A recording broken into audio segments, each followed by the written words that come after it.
In the town of Dustmere Hollow, a place where time seemed to pool in cracked earth and dreams dried up with the crops, Aspen Calloway's name had never held weight. Not in the way names like Caldwell or Riggs did, those tied to cattle empires and oil pockets. Her name, like her family's modest homestead, clung to survival with grit and frayed hope. She was the girl people pitied in whispers and dismissed in daylight, too poor to be courted, too proud to be pitied, too kind to be cruel. Aspen never minded the absence of wealth, but when her last surviving parent passed, and the land fell into the hands of creditors, the last pillar of stability in her life crumbled. The town didn't offer help, only hollow condolences and turned backs. Whispers followed her like dust in the wind. She'll end up working at the tavern. Maybe if she smiled more, someone would take her. That girl should have married young. She'd heard them all. She'd smiled through most of them. But today, Aspen's patience ran thinner than the threadbare shawl she wrapped around herself. The letter arrived with the morning wind, tucked beneath the cracked door of the cottage she rented, behind the old chapel. It was sealed in heavy parchment, bearing the insignia of Gold Pine Range, a crescent moon cradling a tower. She hadn't seen that symbol in a decade. Inside, it read, "Aspen, I am in need of a caretaker, not for the grounds nor the house, but for something harder to define. I offer room, board, and security. If you accept, come by sundown. H.R." It was unsigned in full, but Aspen knew who had sent it. Hollis Renwick, the reclusive rancher of Gold Pine, heir to a dynasty that had withdrawn from the world after tragedy had claimed his brother, and both parents in a fire that turned the western sky black for days. No one had seen him in years. Some said he'd gone mad. Others said he was dead and the land cursed. But Aspen remembered him as the boy who once pulled her from a frozen lake. She folded the letter, slipped it into her pocket, and stood staring at the horizon. The world hadn't offered her mercy. Perhaps this was not mercy either, but a trial. She packed a few things she had: a journal, a locket with her mother's picture, a carved hairpin, and a pair of worn boots. As the sun began to fall, painting the sky in flames, she made her way toward the place no one dared to visit. Gold Pine. The gates were still iron, twisted like branches, the crest visible even in the twilight.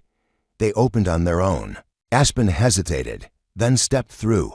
The path was overgrown, but not unkept, a contradiction that set her teeth on edge.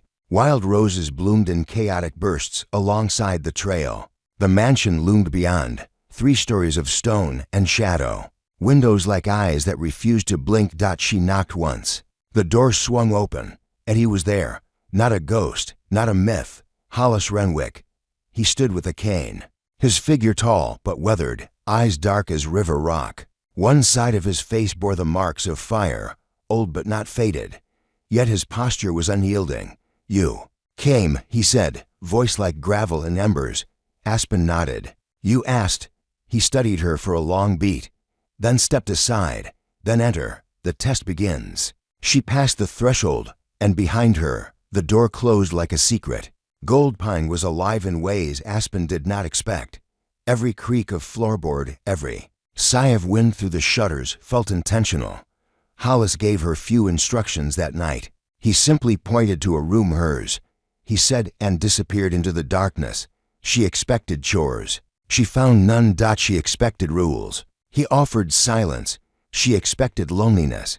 But the house whispered to her. In dreams, she heard laughter from rooms left locked. In the morning, she found flowers in a vase she hadn't touched. By the third day, she asked him directly, "Why am I here?" He regarded her over a teacup. "Because they couldn't understand what you are." "What am I?" "Unclaimed." The word struck her like thunder.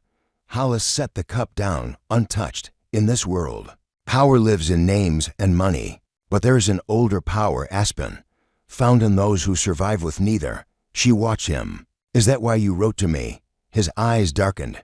"No, I wrote to you because the land is dying, and I cannot hold it alone." That night, Aspen dreamt of fire, but not of destruction, of rebirth. Days became weeks. Aspen tended the grounds, spoke to no one but Hollis, and the quiet between them became something sacred. She learned the names of the wind, the way the horses spoke in stillness. She found journals his mother's, his brother's pages filled, with diagrams and poems. Gold Pine was more than a ranch, it was a kingdom forgotten. And he, a king in exile. One morning, he didn't come to breakfast. Aspen found him in the garden, collapsed beside a sundial. "Get back," he rasped, "you'll catch it." She ignored him, lifted him with trembling strength. Later, after she had tucked him into bed, wiped his brow, and forced broth past his lips, she finally demanded the truth.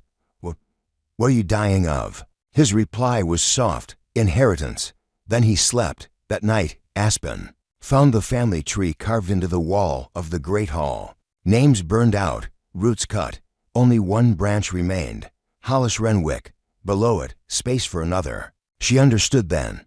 Gold Pine did not want a caretaker. It wanted a keeper, someone who would stay, even as the town forgot, even as legends faded, even as the world moved on.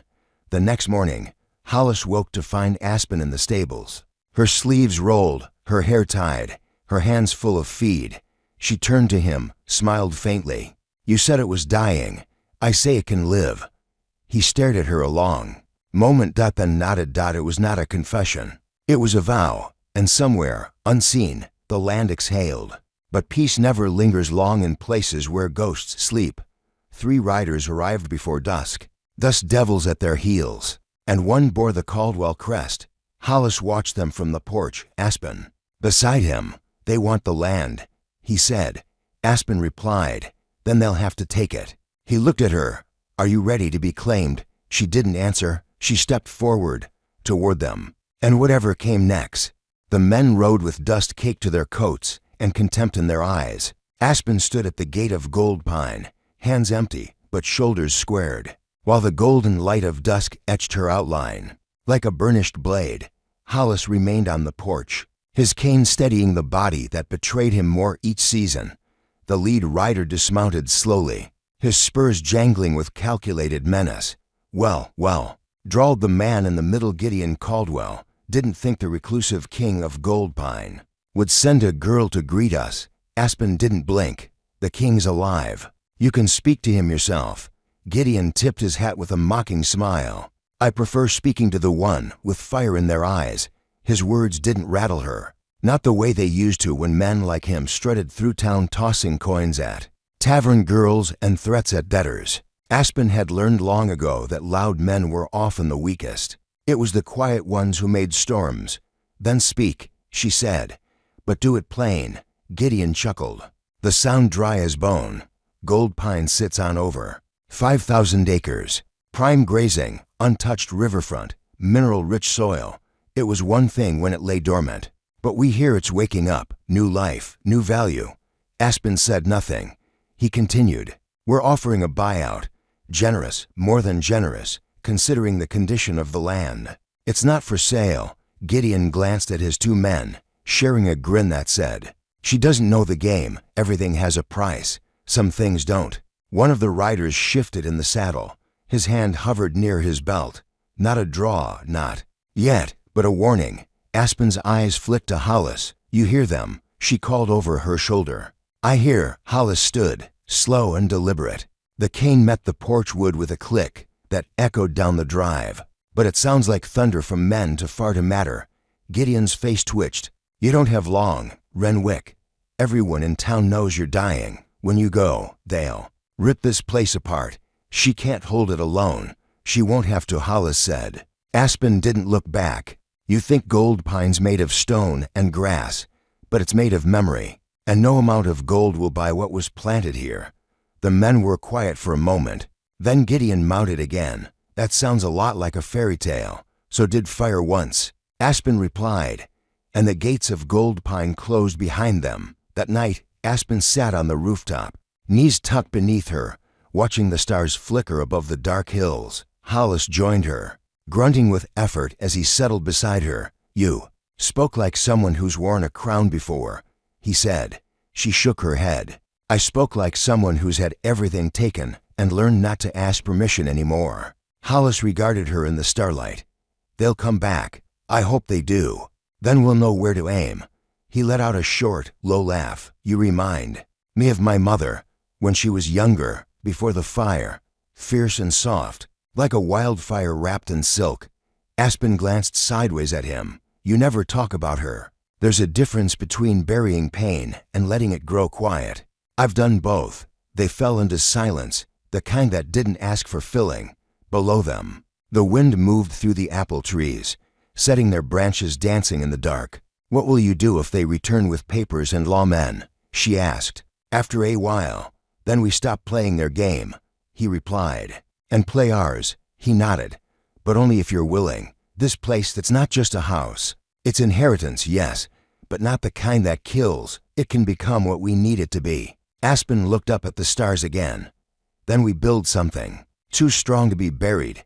The next week, a letter arrived from the county clerk. Summons. Challenge of ownership. The Caldwells were making good on their threat. Aspen held the letter in gloved hands, her jaw set. They think paper will do what fire couldn't. Hollis read the fine print. They're testing how much fight is left in me. Aspen folded the paper carefully. Then let's show them how much is left in us. Together, they rode to town. Aspen wore her mother's shawl. Hollis rode slow but tall. Every head turned. Every voice fell silent. At the courthouse, the judge barely looked up. Land dispute. Unregistered heir.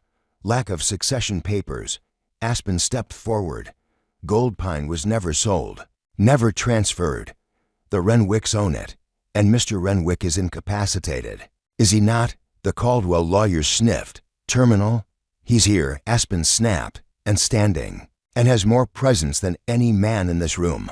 Hollis spoke then, low and steady. My family wrote their names in stone and blood, not ink. You can challenge the land, but the land remembers who it belongs to. The courtroom went silent. The judge rubbed his brow. This dispute requires review. Aspen raised her chin. You have your review. But know this, if you side with men who build nothing and buy everything, Gold Pine will become your next ghost story. They walked out without waiting for a verdict, and in their wake, Dustmere Hollow remembered how to listen. That night, a storm rolled in, not in the skies, but through the fields. Fire. They came after midnight. Aspen woke to the smell of smoke. The barn. She ran barefoot into the cold, wind cutting her lungs. Hollis was already at the door, half-dressed, dragging a pail. But it wasn't enough. Flames clawed the walls. Screaming horses kicked in panic. Aspen flung open the stalls, calling names, guiding them out. One by one, they burst into the darkness, wild and alive. But the roof caved before she reached the last. Hollis shouted, tried to hold her back. She pushed him off and ran into the fire. The world blurred into heat and smoke. She found the Mare Nova, Hollis's favorite, trapped behind a collapsed beam.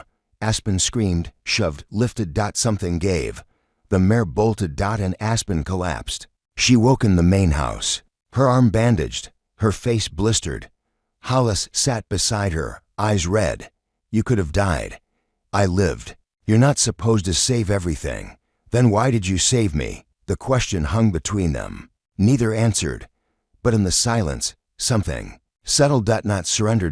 Belonging. The town arrived the next day, not with torches or gossip, but with wood, with hammers, with buckets. Word had spread that the Caldwells lit the match, that Aspen Calloway ran into the fire to save a dying man's legacy, that she had no name worth ink, but a spirit carved from stone. Men who once spat at her door now helped raise new beams. Women who had judged her brought bread and cloth. Even the judge arrived. The deed is yours, he said, handing a paper to Hollis. And hers. I saw enough. I heard enough. Aspen stood beside the barn's scorched frame, her fingers dirt-streaked and cracked. Now what? Someone asked. She looked to the horizon. Now we make this place breathe again. By month's end, the barn stood stronger, painted fresh, reinforced. But it wasn't just about rebuilding wood. It was about reclaiming a story. And Aspen, the girl too poor to be a bride, had been offered something more, a kingdom not of gold, but of wool. And a partner who saw her not as property, not as charity, but as equal. Hollis watched her from the porch, a quiet pride in his gaze. She turned toward him, brow furrowed. Why me? Because you never looked away from fire, and neither did he. The morning after the fire, The land around Gold Pine smelled of ash and rain.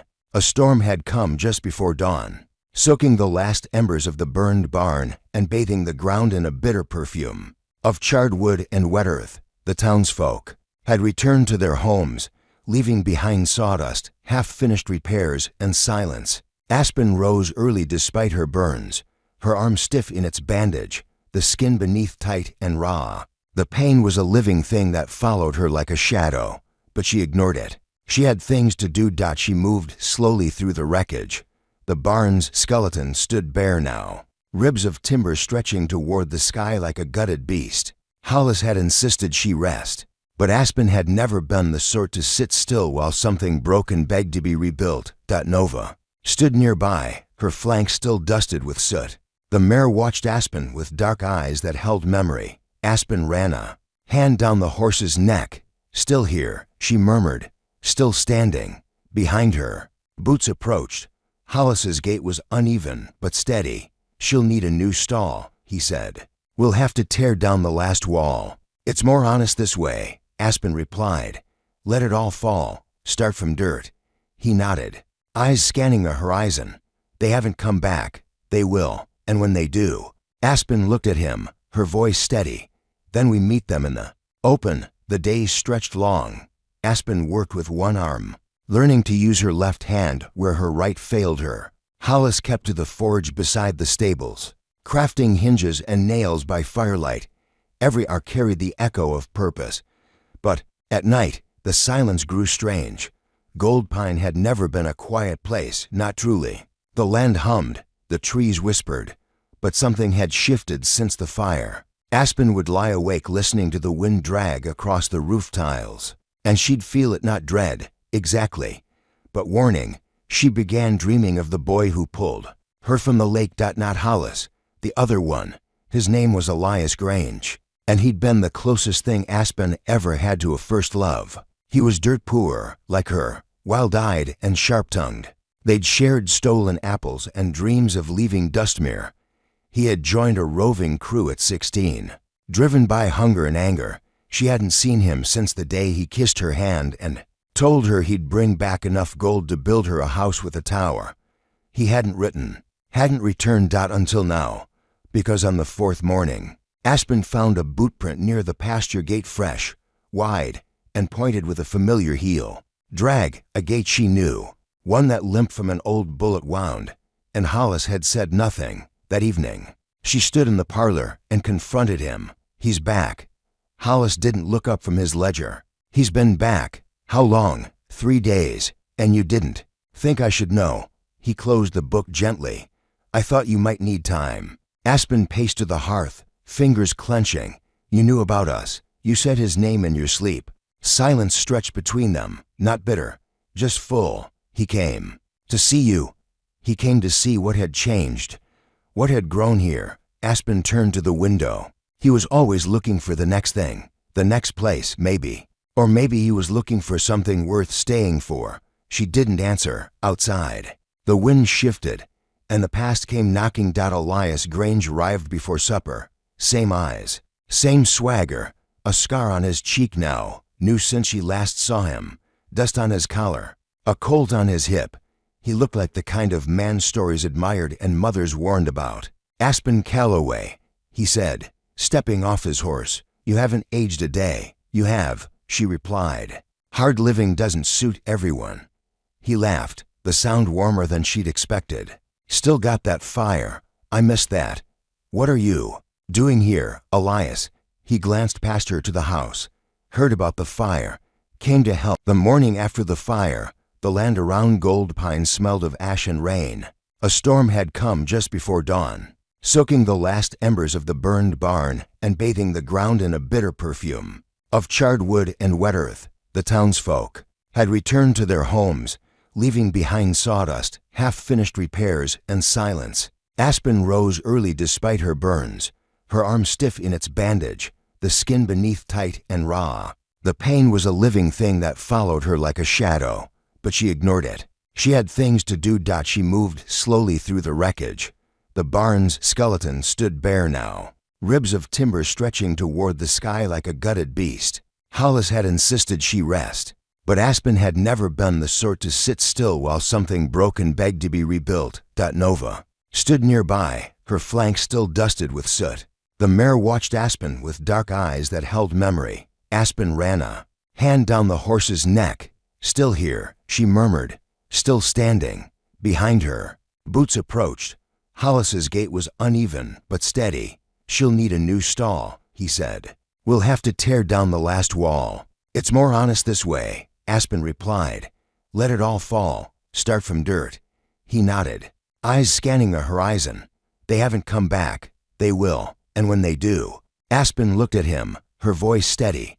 "Then we meet them in the open." The days stretched long. Aspen worked with one arm, learning to use her left hand where her right failed her. Hollis kept to the forge beside the stables, crafting hinges and nails by firelight. Every arc carried the echo of purpose. But at night, the silence grew strange. Gold Pine had never been a quiet place, not truly. The land hummed, the trees whispered, but something had shifted since the fire. Aspen would lie awake listening to the wind drag across the roof tiles, and she'd feel it not dread, exactly, but warning. She began dreaming of the boy who pulled her from the lake. Not Hollis, the other one. His name was Elias Grange, and he'd been the closest thing Aspen ever had to a first love. He was dirt poor, like her, wild-eyed and sharp-tongued. They'd shared stolen apples and dreams of leaving Dustmere. He had joined a roving crew at 16. Driven by hunger and anger, she hadn't seen him since the day he kissed her hand and told her he'd bring back enough gold to build her a house with a tower. He hadn't returned. Until now, because on the fourth morning, Aspen found a boot print near the pasture gate, fresh, wide, and pointed with a familiar heel. Drag, a gate she knew, one that limped from an old bullet wound, and Hollis had said nothing. That evening, she stood in the parlor and confronted him. "He's back." Hollis didn't look up from his ledger. "He's been back. How long?" "3 days. And you didn't think I should know." He closed the book gently. "I thought you might need time." Aspen paced to the hearth, fingers clenching. "You knew about us. You said his name in your sleep." Silence stretched between them, not bitter, just full. "He came to see you." He came to see what had changed, what had grown here. Aspen turned to the window. The town square had never held such stillness. Chickens stopped pecking. Dogs curled under porches. Dust swirled but didn't dare settle. The wood of the podium creaked beneath Aspen Calloway's boots as she stepped forward. The deed in one hand and history in the other. The crowd gathered in slow ripples, ranchers in sun-faded hats, mothers clutching children, boys with scraped knees who'd once tossed rocks at her door. They stood beside elders who'd long stopped hoping for justice in Dustmere Hollow. Behind Aspen stood Hollis in a charcoal vest, leaning heavier on his cane than ever, but upright with the authority of land and loss. Elias flanked the other side, arms crossed, eyes scanning the outskirts for shadows that didn't belong. Across from them, the Caldwell family looked like they owned the sun. Gideon stood front and center, his suit to crisp, his boots polished to a gleam that had never known mud. Behind him were 2 lawyers with ink-stained fingers, and an out-of-town judge who already wore a crease of exhaustion across his brow. The townspeople whispered. Aspen spoke first. "Let the record show. I stand here not as a name, but as a voice, for land too long strangled by greed." The judge blinked. "Ms. Calloway, this is a property dispute, not a sermon." She leveled her eyes on him. "Then let me deliver gospel about roots." Whispers stirred again. Hollis closed his eyes briefly.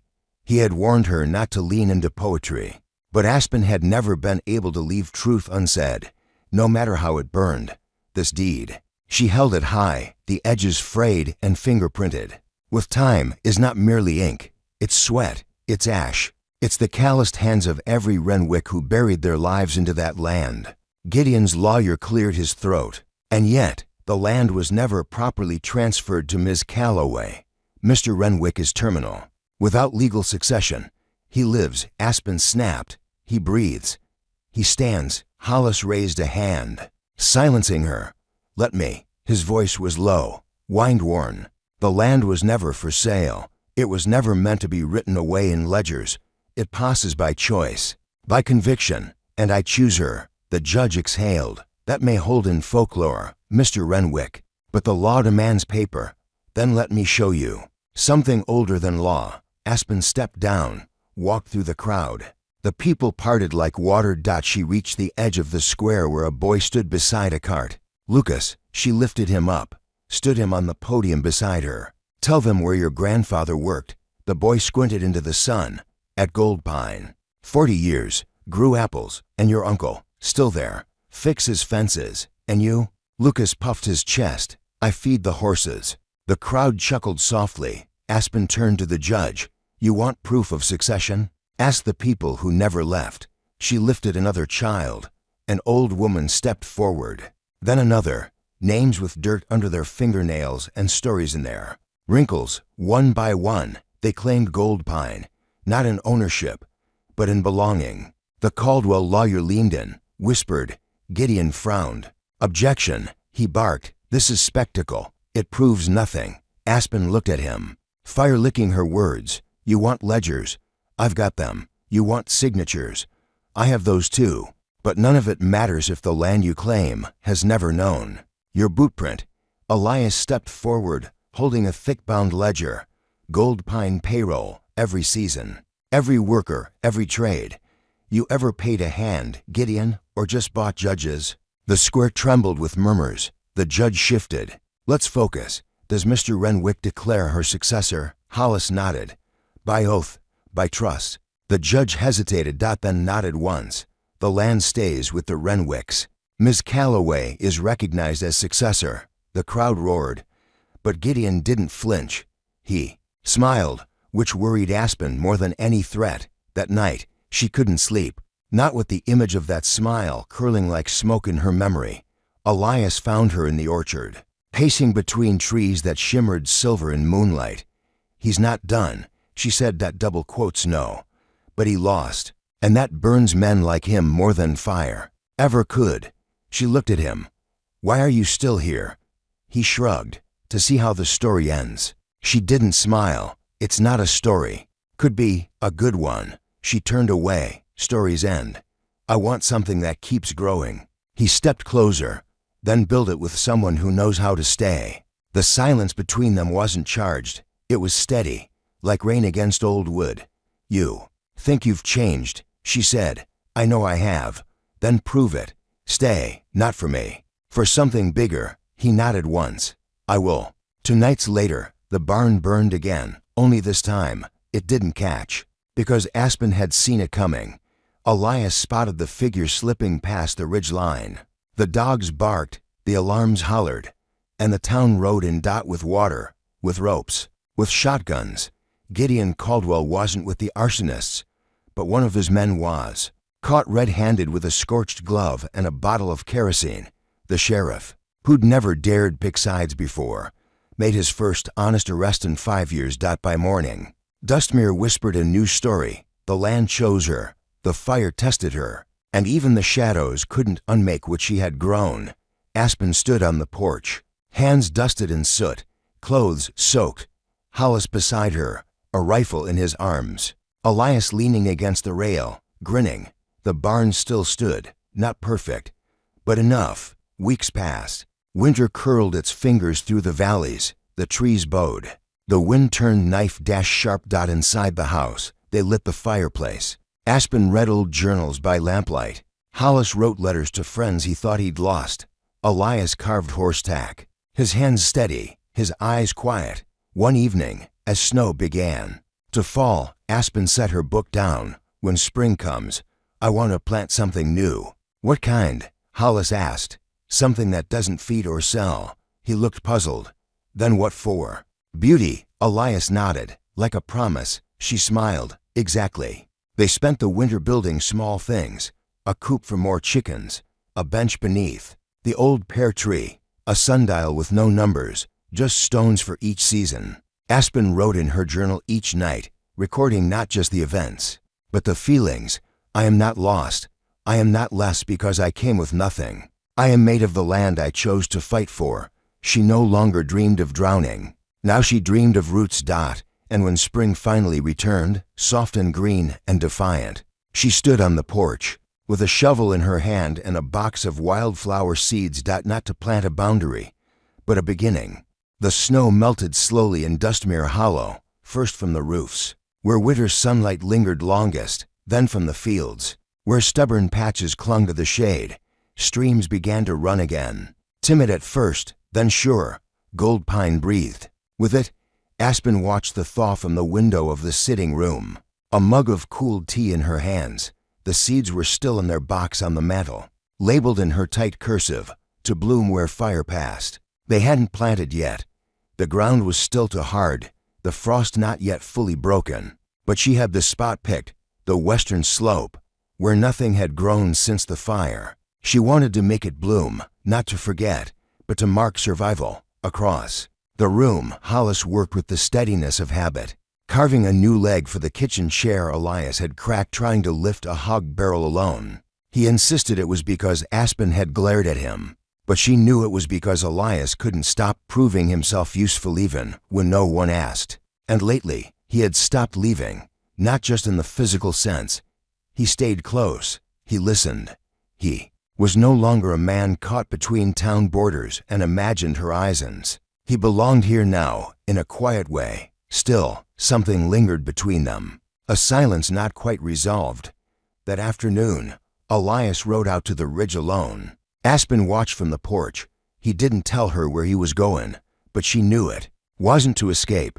He carried a shovel strapped to his saddle. By dusk, he hadn't returned. She saddled her horse. Found him just past the North Fork, where the trees broke into a clearing. Half lit in moonlight, he was standing over a flat patch of land, shirt sleeves rolled, sweat at his brow, hands gripping the shovel handle like it steadied more than his weight. She dismounted. He didn't turn. This was where my mother was buried, he said quietly. Or at least, where they said they left her.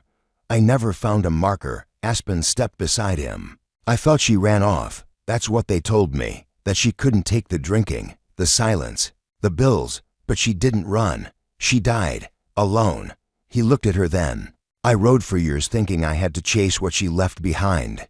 Turns out I was chasing what I never knew to begin with. Aspen nodded. That's why you stayed. It is. They stood in the silence together. Then she crouched, ran a hand across the frozen ground. Let's plant something here. He looked at her. You sure? If a place held your grief, it can hold your healing. He didn't speak, just passed her the shovel, and they broke the earth together. Back at Gold Pine, Hollis had finished the chair leg. He watched them ride in and didn't ask questions, just nodded, offered supper. Let the silence wrap around the house in its usual comforting way. That night, Aspen slept with her window open. The air still carried a bite, but it also carried promise. Dreams came again, not of Elias, not of fire, but of light, soft and green. The next day, a stranger rode into town. No one recognized him, but they recognized what he represented. He wore Caldwell black. The rumor spread like prairie fire. The Caldwells had petitioned the state. The legal win Aspen secured in town meant nothing if someone in the capital claimed paperwork was forged, or worse, invalid. She received the notice in a sealed envelope, hand-delivered by the man himself. A summons, state court, city trial, away from Dustmere, away from Gold Pine, away from the land. They were dragging her into their world. Elias read the letter, swore under his breath, they think distance will break you.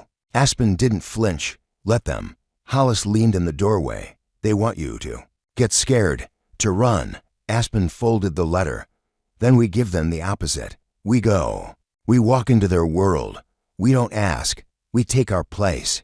The journey took for days. Aspen, Hollis, and Elias rode out before sunrise. The frost still clinging to the grass like old fear. They traveled in silence mostly, but not uneasily. They passed abandoned shacks, dry creek beds, towns with boarded storefronts and closed churches. Dustmere wasn't the only place forgotten by time, just the only one with someone willing to remember. They arrived in the city on the 5th morning. Steel, noise, smoke. The courthouse towered like a judge before the accused. Aspen stared up at it and felt no awe. Only resolve. Inside the hearing room was stark. No gallery, no townsfolk. Just judges, attorneys, and the low murmur of formality. She sat at the defense table, Hollis to her right, Elias behind her, Gideon Caldwell across the aisle, smirking as if he were already drafting his victory speech. The judge peered over his glasses. This is an appeal to remove Ms. Calloway from land deeded to the Renwick estate on grounds of improper succession and unfit management. Gideon stood, spoken rehearsed, careful rhythm. Ms. Calloway has no blood relation to the Renwicks. She has no legal training. She has never owned property, and until recently, was known primarily for her inability to secure employment or a husband. There were no gasps, only stillness. Aspen stood. Her voice didn't rise. It didn't need to. I was born with nothing, she began. No name that bought favors, no title that commanded respect, no inheritance, only land that didn't want me and people who didn't trust me. She stepped forward. And yet, I survived, not because someone handed me power, but because I made the land know me. The judge interjected. Ms. Calloway, please stay to the material facts. I am. She turned to the panel. Gold Pine wasn't given to me. I earned it. I fought for it. I protected it. I rebuilt it from ash. If ownership is just Incan's signature, then this system has failed more than it knows. She held up a book. Gold Pine's ledgers, labor records, harvest schedules, trade receipts, every dollar accounted for, every season documented. That's more stewardship than half the owners in this state. She looked to Gideon. What do you have? A contract from men who never touched soil. He opened his mouth. She cut him off. I don't need ink to prove what I built. I have the roots. Double quotes silence. The judge leaned back. Court will recess until morning. Outside. Elias caught up to her on the courthouse steps. You shook them. Not enough. Then we go again tomorrow. She looked up at him. What if we lose? Then we build again. We keep building. They can only take what they understand, and they would never understand her. In the morning, the judge gave his ruling. Aspen Calloway was the rightful steward of Gold Pine. Gideon stormed out. The courthouse remained silent, but Aspen didn't need cheers. She had soil. In spring, they rode home beneath a sky split with gold.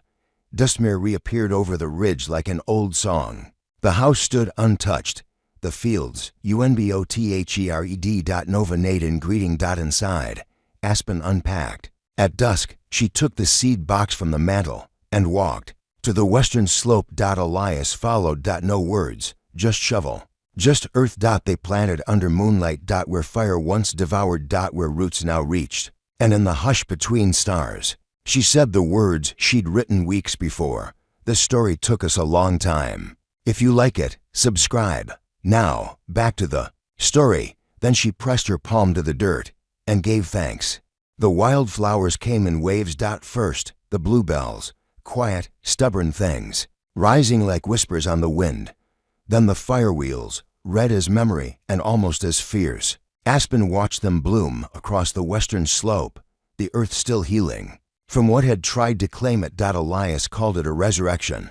Hollis called it revenge in color. To Aspen, it felt like truth finally growing roots. By mid-April, Gold Pine looked like a painting someone had started 100 years ago and finally finished. The barn stood tall and whole. The fences were strong. The cattle fattened with ease. Even the orchard held new blossoms, so dense they sagged the limbs. But no one mistook the beauty for peace, because Gideon Caldwell hadn't disappeared. No, men like him didn't vanish. They plotted. And sure enough, the next blow came quiet. One morning, a letter arrived, not from a court, not from a lawyer, from a bank. Aspen read it on the porch while the sun warmed her shoulders. She read it twice, then a third time. Foreclosure. Not on Gold Pine itself, but on a section of water rights, leased generations ago to a neighboring ranch. The neighbor had sold those rights in secret, and the buyer was a holding company that, upon tracing the deed, discovered a technical loophole.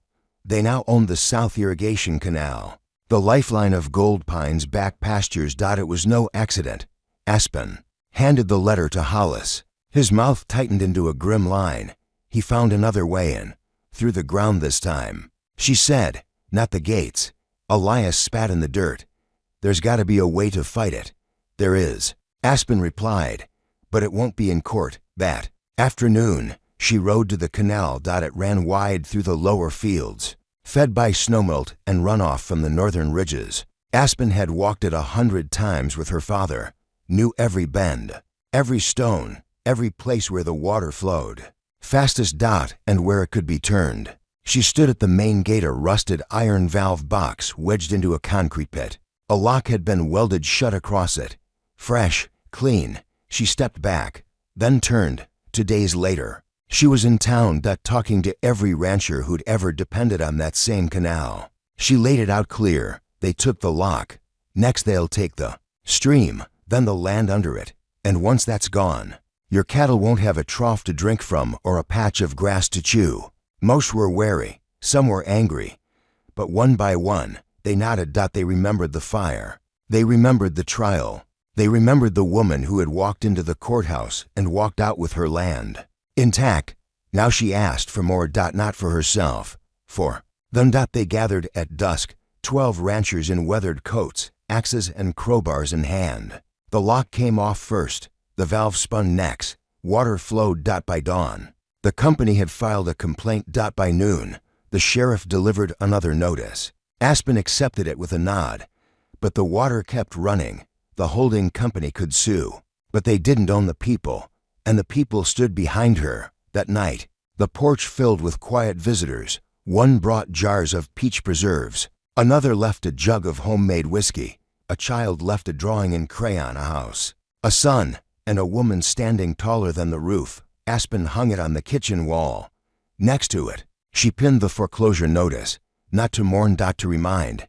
The next morning, Elias came in from the stables, arms streaked in sweat, the gray mare foaled. He said, "Strong little filly, already trying to run."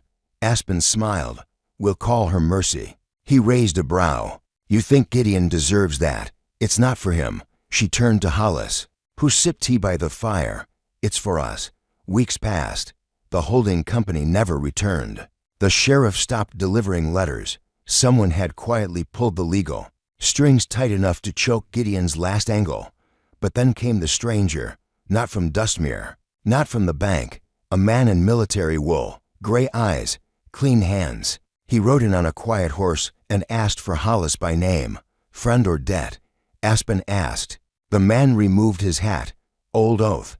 She let him pass. They spoke in the parlor for hours. When Hollis emerged, his face was pale. Aspen met him at the steps. What did he want?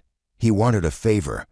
What kind? The kind you can't buy. That night, Hollis sat Aspen and Elias at the table. "There's a parcel of land," he began, "east of the mountain, abandoned, former training ground, burned out.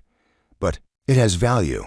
They want it revived, for veterans, for families, for those the world left behind." Aspen leaned in. "And they want Gold Pine to help." He nodded. "They want me to oversee it. But I can't. Not anymore." He looked at Aspen. "But you can." The room was silent. She knew what it meant. Expansion, risk, trust, a kingdom grown wider. They rode out the next morning. The land was as promised. Charred. Forgotten. But not hopeless. Aspen stepped from her horse, crouched, picked up a handful of ash-darkened soil. "It can be saved," she said. Elias grinned. "You say that about everything." "That's because it's true." They looked back to Hollis, who sat tall despite the cane. He nodded. "Then make it bloom." Back at Gold Pine, Aspen drafted letters, requests for lumber. Volunteers. Donations. Within 2 weeks, wagons rolled in from 3 towns. Men and women unloaded beams, tar, planks. Children chased each other between piles of gravel. And every morning, Aspen rose first. Not to command, but to serve. She hauled, she nailed, she taught, she learned, she rebuilt. Not with orders, but with example. One night, as the moon rose over the new ridge cabins, Elias found her sitting on a crate. Her hands were blistered. Her hair was wild. She looked radiant. "You ever stop?" he asked. She shook her head. "Stopping is for people who forget where they started." The first family moved in by early summer. A mother, 2 daughters, a dog with a limp. They cried when they saw the finished house. Aspen handed Them a tin of biscuits. This land is yours to care for. It doesn't need repayment, only respect." The mother nodded, tears streaming. One of the girls hugged Aspen's leg. Elias watched from the fenceline. Later, he took her hand. "You built a kingdom." She looked out over the hill. "No, just gave people back their piece of it." By the time August arrived, Gold Pine had grown into something new. It wasn't just a ranch. It was a refuge. A lesson. A line in the sand against everything that tried to take what didn't belong to them. Aspen walked the fields every evening, checking on Mercy, now strong and wild, listening to the trees. Waiting for the next challenge, but not fearing it. She knew now, some lives weren't built to chase peace. Some were built to make it, 1 acre at a time. Summer turned Dustmere Hollow into a low hum of heat and movement. The rivers ran thinner, the ground cracked in long veins, and even the birds quieted under the midday blaze. But Gold Pine didn't slow, it thrived. The earth pulsed beneath it, alive with promise and sweat. The cabins east of the ridge now housed for families. Children laughed in the mornings, chasing goats and throwing dust at each other with complete abandon. The new irrigation system fed the northern fields, and Aspen's wildflower slope had turned into a hill so radiant it looked touched by magic. No one called her poor now. No one dared say she didn't belong. But even then, she knew it wasn't over. Because every time peace lingered too long, something came to test it. That test arrived in a letter carried by a rider who didn't dismount. He tossed the envelope into the dirt and turned his horse with a sneer. Elias picked it up, wiped the dust, and handed it to Aspen without a word. She opened it in the shadow of the main barn, her back straight, her shoulders still stained with soil from a morning of tilling. The paper inside was stiff, official. Gold seal. No handwriting. Just typed. An invitation from the governor's office. To Aspen Calloway, requesting her presence at a formal summit of ranch owners and state developers in Meridian. Purpose: to discuss land reform and agricultural expansion. Aspen blinked. Read it again. Then again. Hollis emerged from the house as Elias reread it beside her. "They want me at their table now. After everything." Hollis took the paper, scanned it once. "They've realized they can't ignore you, or they want to figure out how to use me." Elias crossed his arms. "Could be both." Aspen looked out over the pastures. "I'll go." "Alone?" Hollis asked. "No, we all built this. We ride together." They left the next day. Aspen packed her ledger, her maps, her journal. She dressed not in lace or borrowed silk, but in her work shirt, her cleanest boots, and a wide-brimmed hat that didn't apologize. Elias rode at her side. Hollis followed in the wagon, papers tucked in a leather satchel, cane strapped beside him like a blade. Meridian was a city made of facades. Tall glass buildings rose like false promises. The roads buzzed with engines, street signs gleamed.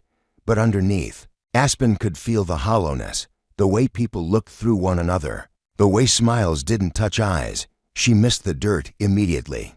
The summit took place in a conference hall so polished it reflected the sky inside. Every table had linen. Every name had weight.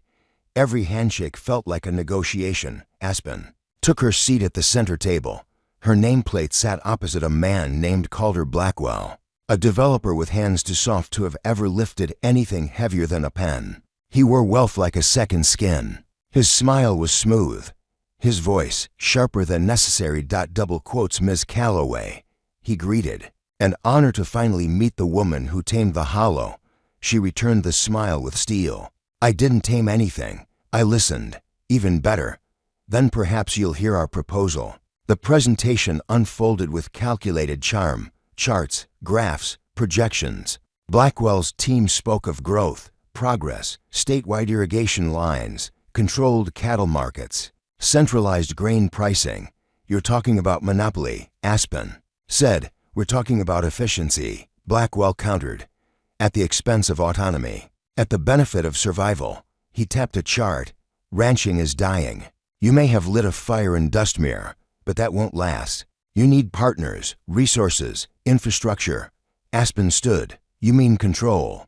Blackwell tilted his head. "We mean preservation." "No, you mean buying loyalty with fear." The room tensed. But Aspen didn't flinch. Let me tell you what we built. Not from charts, from hands, from ashes. And she did. She told them of the fire, the trials, the canal theft, the rebuild, the families now thriving on once burned land, the children who slept under roofs they helped hammer. We don't need control. We need respect. We don't want handouts. We want voice. She looked at every face. You invite me here like I'm the exception, but I came to remind you that I'm the standard. The future of ranching doesn't look like your spreadsheets. It looks like wildflowers growing where fire once lived. Silence, then applause, scattered, hesitant, but real. Blackwell didn't clap, but he didn't argue either. After the summit, a woman from the governor's office approached Aspen in the hallway, middle-aged, sharp eyes, calloused hands. I grew up in a place like yours, she said. I watched it die. You made me remember what it could have been. She handed Aspen a card. You'll get pressure, but not all doors are locked. Some just need the right knock. Aspen took the card. Thanks, but I prefer kicking. They both smiled. On the ride back, Aspen was quiet. Elias noticed. You did what you came to do. No, not yet. She looked out over the road. They heard me, but they didn't believe me. Not all the way. So what now? We show them what a future really looks like. Not just in Dustmere, everywhere. The next season, Gold Pine became more than a refuge. It became a school. Aspen opened the West Barn to anyone who wanted to learn. Soil cycles, animal care, fence building, crop rotation, conflict mediation. Farmers came from across counties. Widows, runaways, sons tired of inheritance they didn't ask for. Daughters tired of being told the land wasn't theirs. They all came. And Aspen taught. So did Hollis. So did Elias. It was hard. It was chaotic. It was the most alive the land had ever felt. One evening, as a dust storm curled on the horizon, Aspen and Elias stood on the porch. He handed her a piece of wood, carved and smooth. She turned it over. A sign, Gold Pine School of Land and Restoration, her name carved beneath in small, steady lettering. She looked at him. You didn't ask. You wouldn't have let me. She ran her fingers over the grooves. It's perfect. He touched her hand. So are you? She didn't speak. She just leaned into his shoulder and watched the sky darken with possibility. Later that year, a letter arrived. Not a threat. An invitation from a neighboring state, asking Aspen to speak, to teach, to help start something new. She read it at breakfast. Hollis peered over his cup. Are we ready to spread wider? Aspen smiled. We already did. She passed the letter to Elias. Start packing. He grinned. For how long? She looked out at the fields. Just a few days. Long enough to plant something new. And then come home. Always come home. The train pulled into the station with a metallic groan, slower than it needed to be, as if Meridian itself wasn't quite ready to let Aspen Calloway go. She stood in the cabin doorway with a canvas satchel over her shoulder and the kind of stillness that made people turn. Behind her, Elias rolled a small trunk down the aisle, pausing only to tip his hat to the conductor who had watched them curiously the entire trip. They stepped down into the morning haze. Dustmere was still hours away by cart, but Aspen didn't mind.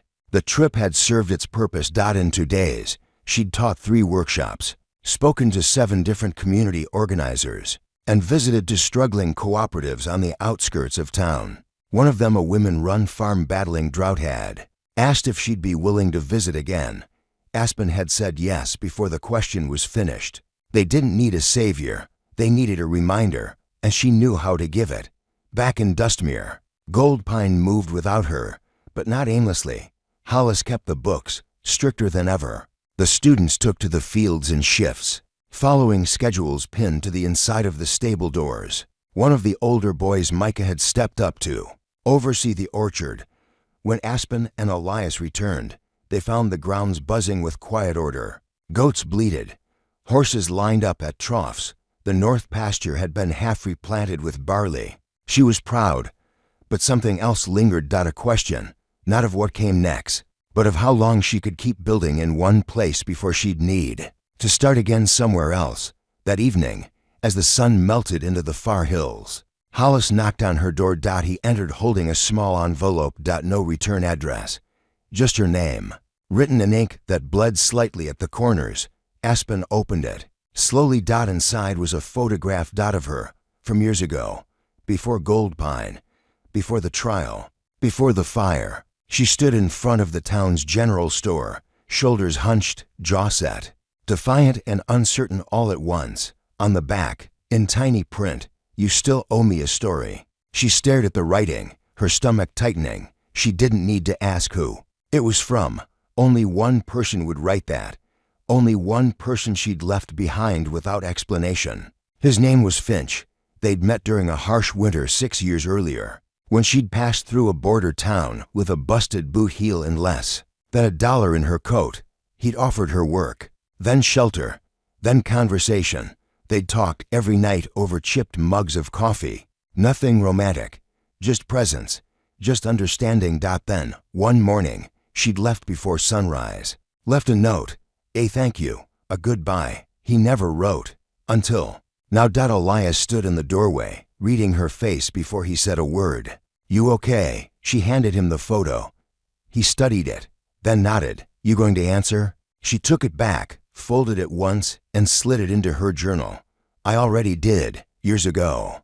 I just didn't know it." The following week, the school received its first grant. Small, but real. Enough to rebuild the storage shed and add proper drainage to the east gardens. Aspen gathered the students that morning and let them read the letter aloud. Their eyes lit up. Even the youngest among them, barely 10, understood the weight of that promise. It wasn't charity. It was recognition.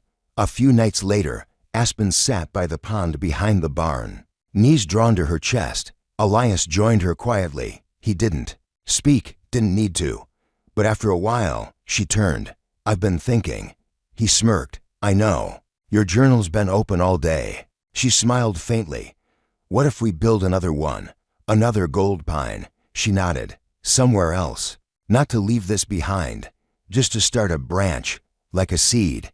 He ran his fingers through the dirt. "We'll need people, and time, I know, and courage. That too, and a name." She leaned back. "I thought of that. Let's hear it." "Ashroot." He blinked. "Sounds like a wound." "It is, and a beginning. Where fire touched, something still grew." He nodded slowly. "Ashroot it is." Over the next month, they planned. The students built prototypes for mobile greenhouses. Hollis sourced land records from across the county. Elias mapped potential trade routes every night. Aspen wrote letters to contacts from the summit, to schools, to neighbors, to dreamers. Every morning, she received new ones in return. Ashroot had not yet broken ground, but it already lived in sketches and stories. It was coming, and it was already real. One dawn, before the sun rose, Aspen slipped from bed and walked the slope of wildflowers. They bowed with dew. She walked barefoot, careful not to crush anything. At the top of the hill, she looked out. She could see the cabins, the barns, the field where she and Elias first dug, the soil that buried his past and grew something whole. She whispered to the quiet, "I am not done." And the wind answered, "No, you are only beginning." The rains came late that year, thick, sudden storms that rolled over Dustmere like judgment. The skies cracked with thunder, rivers swelled, roads turned to slush and memory. But Gold Pine stood firm, not untouched. No, nothing was ever untouched, but unshaken. The new drainage system held. The barns remained dry. The students adapted, shifting their chores, building raised beds, redirecting runoff into fresh cisterns. It was proof that the work mattered, that preparedness was not pessimism. It was how they survived inside the main house. Aspen stared at the map of Ashroot pinned to her study wall. The lines had become bolder, the sketches more detailed, notes scribbled in every margin. Beside her, Hollis marked down material inventories. He'd added a column for people now. How many hands, how many teachers, how many families could be supported from day one. Elias came in from the porch, boots wet and shirt clinging to his back. "Mail's in the shed," he said. Didn't want it soaked. But one envelope was already open, no return mark. Aspen turned. Her eyes narrowed. She left without a word. The shed smelled of rain and iron. On the workbench sat the mail, dry, stacked, mostly trade updates and supply notices. But there, on top, was the envelope Elias had mentioned, open. Inside, a letter on thick paper, the ink a precise hand. There was no signature, no name. Just a message: you make noise in quiet places. But remember, not all ground once. To be tilled, some roots bite back. Aspen read it twice.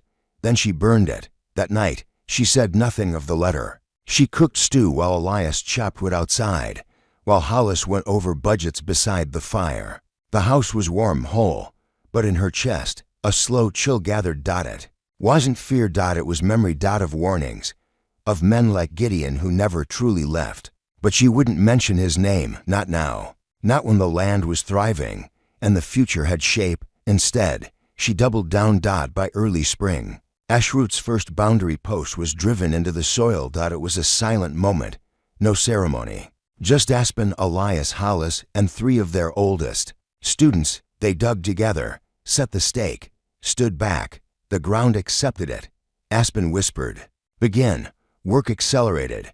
Ashroot wasn't meant to copy Gold Pine. It was its own thing, more modular, more communal. The cabins were built in a crescent, all doors facing inward. The gardens sat at the heart, bordered by walking paths and shaded benches. Instead of one big barn, there were 3 smaller ones, each dedicated to a different purpose: crops, livestock, and tools. But Aspen's favorite part was the library. It was just a shed for now, really. But inside it, she placed the first book herself, her own journal, duplicated by hand. Its pages held records, dreams, failures, and truths, a living ledger. Trouble didn't wait long. 2 weeks into construction, a surveyor arrived, unannounced. He wore a badge from a company no one had heard of, spoke in rehearsed sentences, and asked far too many questions. "Just verifying boundaries," he said. But when Aspen asked who sent him, he hedged. When she asked to see his full credentials, he declined. She sent him off the land by sundown. The next week, a fire started near the southern fence. It didn't spread.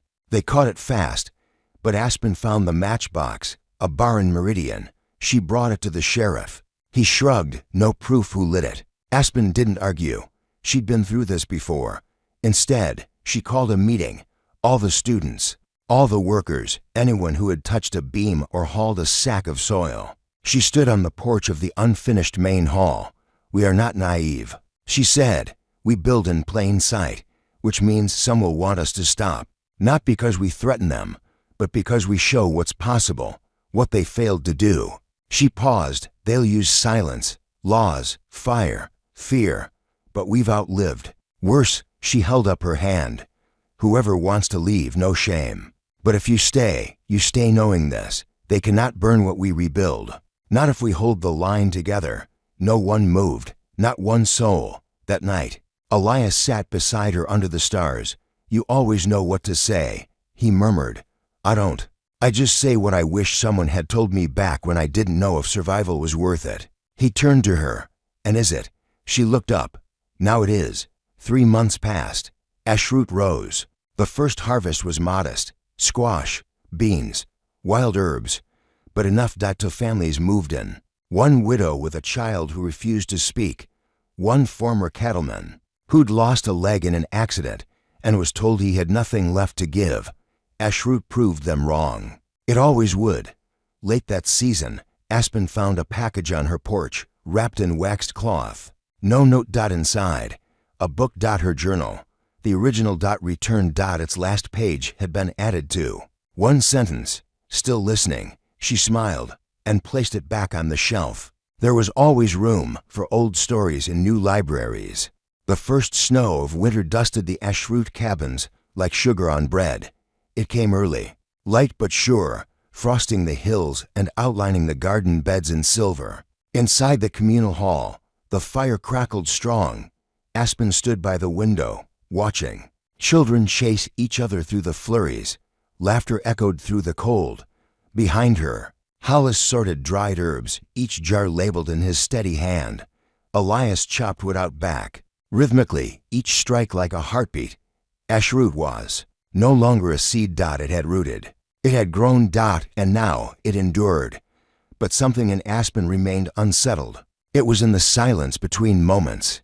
in the weight behind every letter she now received from nearby towns' letters, asking for help, for guidance, for more. She had become a name people passed to one another like a tool. She had become myth, and myths didn't rest. One afternoon, a young man rode into the yard. He wasn't from Dustmere.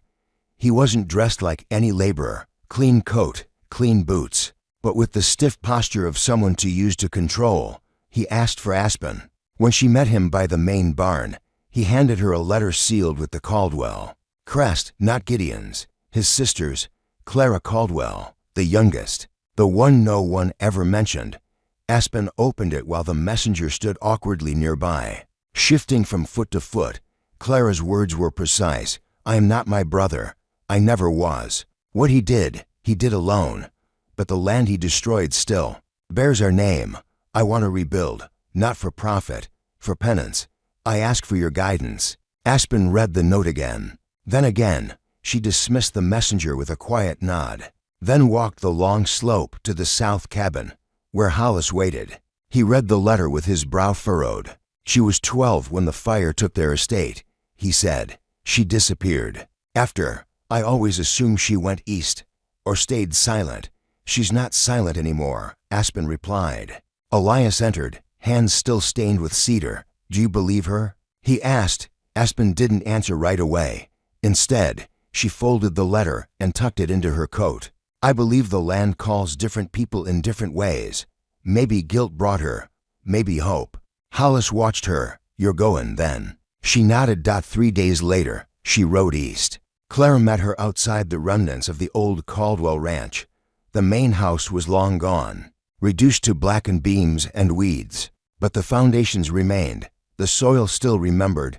Clara wore no jewelry, no airs, just gloves and a wool coat. Her face was older than Aspen remembered, hardened, but not cruel. I didn't think you'd come, she said. I almost didn't. I wouldn't blame you. Aspen dismounted. You said. Penance, that's a heavy word. Clara looked at the field behind her. I used to play there. Before it all. I thought if I pretended none of it happened, it would stay unbroken. But broken things rot unless you face them. Aspen looked around. This land could heal, if worked, right, with intention. Clara met her eyes. Will you help me? Aspen thought of Ashroot, of Gold Pine, of every woman who had asked the same question, in different words. She nodded. The project began in silence, not coldness. Reverence. Aspen returned weakly.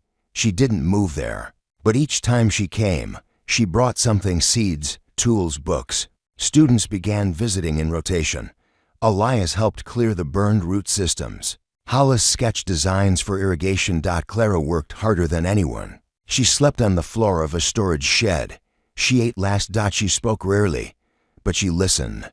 And she learned. 6 weeks in, the first sapling took. An oak, just 4 inches high, planted dead center where the old Caldwell dining room once stood. Aspen and Clara stood over it in silence. I still don't know if I deserve this.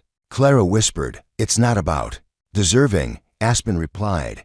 It's about doing. Clara knelt, placed her hand beside the base. I want to name it. Aspen smiled.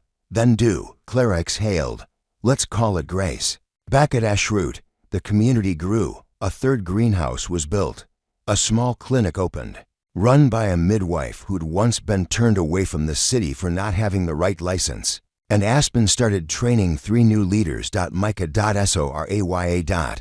And a woman named June, who had once tried to end her life, but now ran morning meditation walks through the outer fields. Aspen called them the Roots, not because you stay underground, she told them, but because you hold the rest in place. One evening, a storm rolled over the valley. Hail pelted the rooftops, trees bent.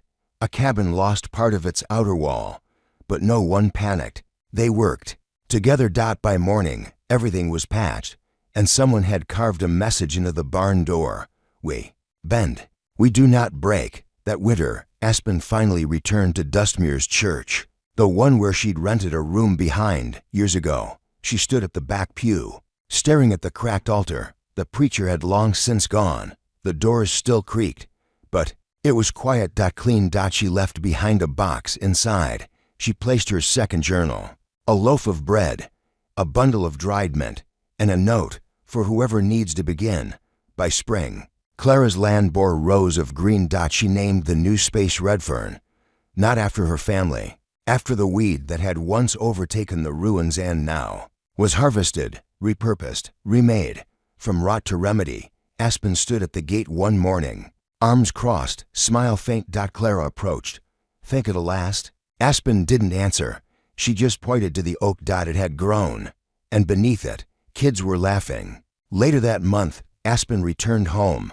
Ashroot welcomed her not as a leader, but as a returning sister. She entered the library, placed another journal on the shelf, and sat by the window. Elias joined her, holding a cup of tea. She leaned on his shoulder. What now? He asked. She looked out at the sunrise. Whatever comes. We're ready, outside. The fields breathed in dawn, and from every inch of soil, something good pressed upward. Not in defiance, but in declaration. By midsummer, Ashroot no longer resembled a project. It was a pulse, steady, growing, dependable. The houses had names now, not numbers. Children painted them on small wooden plaques, hanging them above the doorways. Harmony, Bramble, Hearth, Dawn. And every Sunday evening, the community gathered in the central circle, not for worship, not for orders, just to share stories, bread, music. Aspen never stood at the center. She sat among them, legs folded, a mug of tea in hand, listening as if it were sacred. And it was, because this was what she dreamed, a world built not by force, but by care. But even sacred things tremble. One dawn, a traveler arrived, not from the hills, not from the capital. From south, farther than most dared to come. He rode a tired mule. His jacket was torn, but his eyes were clear. His name was Silas, and he brought a question. Is this the place? He asked. Aspen met him at the gate. The place for what? He reached into his coat and pulled out a folded newspaper. A single column had been circled in red ink. Ashroot Project restores hope in Dustmere. Founder Aspen Calloway invites those in need to join new life of dignity. Underneath, he'd scrawled in pencil, is this real? Aspen looked at him. Yes, he sagged, just a little. Then asked the next question. Can I stay? Silas wasn't like the others. He didn't come from land. He didn't know how to plant, or dig, or build. He came from numbers. He'd worked in an office where decisions hurt people, policies, evictions, signatures that shattered homes. He quit after one too many lives crumbled under his pen. Ashroot was his penance. He asked to clean latrines. Aspen gave him the library. Catalog it, she said. Every book, every note. He blinked. You're trusting me with the stories? She nodded. They weigh more than any shovel. Weeks passed. Silas stayed, quiet, deliberate, present. One afternoon, he asked Aspen if she ever regretted it. All of it. She shook her head. No, regret lives in shadows. I built toward light. He looked down. What if the shadows follow you? She smiled. Then teach them to plant something too. Word spread. Ashroot began receiving visitors weekly. Some came to learn, some to help, a few to stay.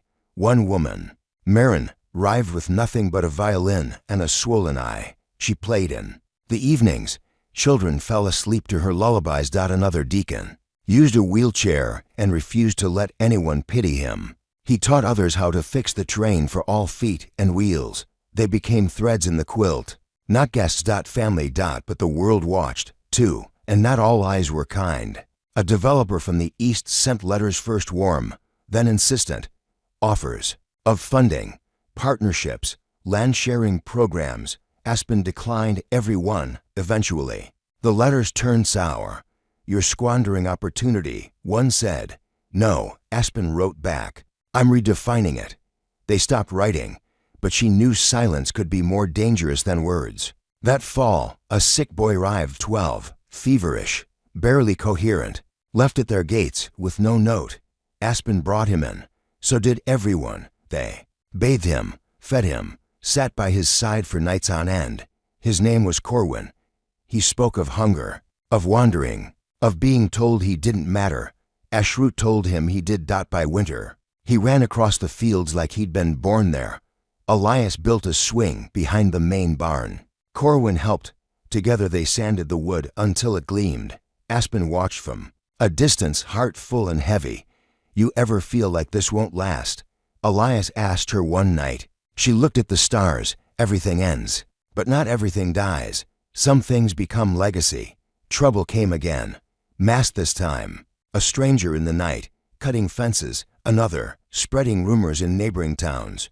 One morning, someone painted on their grain silo, "This land isn't yours." Aspen stood before it, arms folded.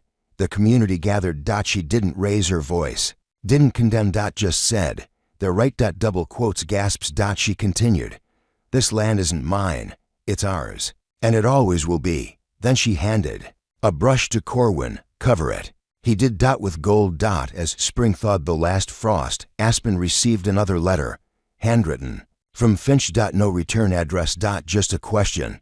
"Would you visit if I asked kindly?" She read it 3 times. Then tucked it away. 2 weeks later, she packed a small bag. Elias watched her with quiet understanding. "You're not leaving?" he said. "No," she replied. "Just returning to a moment I left unfinished." She paused at the edge of Eshrut, hand on the gate. Micah ran up. "Are you coming back?" She knelt. "I always do." She boarded the train alone. The sky outside rolled in silver and gray. A soft rain tapped the windows. She didn't know what she'd find. Didn't expect anything grand. Just a conversation. An echo answered. A route, waiting for sunlight. As the train pulled away, Eshrut faded behind her. But she didn't feel the loss, because some places weren't meant to hold you. They were meant to launch you. And always wait with an open gate. The station where Finch said to meet was barely a platform. Just one bench, half-rotted, and a rusted sign that said Calder's Point. Aspen stepped off the train with a scarf wrapped tight around her neck. The wind bit sharp, but the sky was clean, empty, like it had been scrubbed of history, and was waiting for someone to write it again. She waited. 5 minutes. 10. Then from the far trail came the crunch of wheels. A wagon, drawn by a gray mule, and beside it, walking slow and steady, was Finch. He looked older, not just aged but worn, like he'd been weathered intentionally, like someone who had chosen each scar. He didn't smile. He just stopped, held the reins, and said, "You still carry too much in your shoulders." Aspen stepped forward. "And you still talk like you're carved from Riddlewood." He finally smiled. "You came. I owed you a story." They walked the rest of the way together. Finch led her to a small cabin tucked between twin oaks. No neighbors, no fences, just space. Inside, the air smelled of dust and cedar. A fire burned low. A kettle hissed softly. She sat across from him, hands wrapped around a chipped mug. He didn't ask her to explain, didn't prod, just waited. And Aspen, for once, let the silence stretch. Then she spoke. Of gold pine, of fire and death and trial. Of the soil that refused to stay broken. She spoke of Elias, of Hollis, of every hand that had lifted hers when she thought her own strength had emptied. She told him about Eshrut, about the roots, about the boy who now carved fences by feel, and the woman who played violin for ghosts. When she finished, Finch looked into the fire. "That's more than a story," he said. "That's scripture." Aspen shook her head. "It's just truth, the kind we all have if we stop pretending we're alone." They spent 3 days together. No romance, no past regrets, just quiet, work, presence. They rebuilt his chicken coop, planted early beans, walked the ridge. On the last morning, Finch gave her a package, wrapped in linen. She opened it on the train home. Inside, a carving of a tree, roots deep, branches reaching. At the bottom, a single word burned into the grain. "Stay." Back at Eshrut, spring had fully arrived. The fields glowed. The cabins hummed. But a note waited for her. A fire had broken out 3 counties west. Small homesteads were destroyed. No deaths, but many displaced. They were asking for help. Aspen folded the letter and looked up. Elias was already waiting. They took a small team. June, Silas, Corwin. They traveled with blankets, tools, seeds. They helped rebuild fences, taught how to create raised gardens from charred soil. No speeches, no banners. Just presence. At night, One of the displaced a teenage girl named Thea asked Aspen why she bothered. Because I didn't die. Aspen said. Thea frowned. What? I had a fire once. I survived. And that means I carry the responsibility of helping others find a way to survive too. That's what living is. Otherwise, we're just smoke. Ashroot expanded. Not in land, but in reach. It became a model, a movement. And with it came resistance. Whispers of fraud, bureaucratic hurdles. An inspection team arrived unannounced. Trying to find violations, they found none, but they left unsettled, because what they saw was proof that self-sufficiency could be kind, that survival didn't require cruelty. Hollis proposed a new branch. Not land-based, but mobile. A traveling team that went to sites of disaster. A group trained in both practical aid and emotional care. He called it the Ember Line. Because even cold ashes can reignite, he said. Aspen approved it without hesitation. At Gold Pine, they held a 10-year celebration. Old friends returned. Clara came, Marin played. Deacon gave a speech from his new chair fitted with train grips. The children, now teens, performed a play about the founding. Aspen watched from the edge. Tears ran down her face, but she didn't hide them that night as she wrote in her newest journal. She paused. And on the last page, she wrote, "We are not what we escaped. We are what we chose to build after." She closed the cover and placed it on the shelf, right beside the others. Where it belonged. It had been a year since the first journal went missing. Aspen remembered exactly where she had last seen it. Atop the crate in the Ashroot library, tucked beneath a loose cloth, waiting to be transcribed. She had assumed someone misplaced it. The library had grown crowded, the shelves deeper and wider, and sometimes things shifted. Books were returned out of order, pages drifted, but journals never vanished until that one did. Now, a stranger arrived. His coat was worn, not from poverty but from travel, long travel, miles across terrain that didn't welcome visitors. He bore no letter, no title, no plea, just the journal, held in both hands. He stood at the Ashroot gate as if waiting for permission.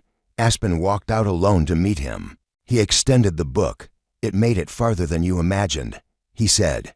She accepted it, running her fingers over the spine. There were new pages. Written in different hands, different scripts, different languages, but all entries started with the same phrase. "After I read the story, I decided to live differently." Aspen looked up. The man smiled. "I thought you'd want it back." She invited him in, gave him tea. He never gave his name, said it didn't matter. He stayed one night, left before dawn. Aspen placed the journal on a new shelf, carved specifically for return stories. It was the first of many. Elsewhere, change stirred. Micah was preparing to leave, not because of discontent, but because he'd been asked to help start a cooperative in a mining village where children worked. And water ran bitter. He asked Aspen if he should go. She smiled. "When the roots grow deep enough, they send out shoots. That's how forests start." He left with 3 others. Ashroot cheered him out like a hero, because he was summer thundered in. Ashroot's fields bloomed with corn, lavender, onions. A greenhouse grew mango trees, small now, but stubborn. Silas hosted poetry nights. June started a circle for grief. Elias built benches from discarded railwood. Hollis began designing a town charter, not for control, but to record the ethos before memory faded. And Aspen wrote, not just journals, but letters, dozens, to places she'd never been. To people she'd never met. Each began, "You don't know me, but I believe in what you're trying to do." One of those letters reached a woman named Raina. She ran a forgotten train station near the border. She turned it into a school. When supplies ran dry, Aspen's letter gave her reason not to quit. Raina wrote back, sent a photograph of her students, holding books made from recycled pulp and string. On the back of the photo, "We are proof you can plant trees even in concrete." Ashroot received visitors daily now, pilgrims, skeptics, reporters. One government official stayed for a week and then quietly retired from politics. He said nothing publicly, but Aspen found a note tucked in a potted basil plant. "You reminded me what power is for." Trouble still came. The crops suffered a blight. to cabins caught fire from lightning. One of the route leaders, Soraya, miscarried in the spring and disappeared into silence. But the community didn't crumble. They rebuilt, replanted, waited. Aspen sat with Soraya every morning, no words, just tea and presence. Until one day, Soraya said, "I'm ready," and picked up her hammer again. The Ember Line expanded. They reached 5 new towns, set up mobile classrooms, repaired roads, but the stories they carried back were the truest gift. One child gave Aspen a drawing stick figures beneath a sun with the word home written in shaky letters. She kept it in her pocket for weeks, folded, softened, worn. A question began circulating through the region. Who is Aspen Calloway? Not from curiosity, but because no one believed one person could be behind so many seeds. They thought it must be a movement, a myth, and Aspen let them. Because it wasn't about her. It never had been. She was just the first drop. The ripple belonged to everyone else. One quiet morning, Aspen stood at the edge of the Eschroot fields. Elias came beside her. He held a folded paper, a blueprint, new proposal. He said, "For what?" "A bridge between Eschroot and Redfern." Literally, she raised an eyebrow. "It's 10 miles. Not if you go through the low pass." She looked at him. "You wanted to build a road." "No," he said. "I wanted to build a path, a promise, a line that says we're not alone." Aspen took the blueprint, studied it, then nodded. They began work in fall, clearing brush, marking trail. Volunteers came from both sides. Redfern's children met Eschroot's over bread and songs. The work was slow, but it was joyous.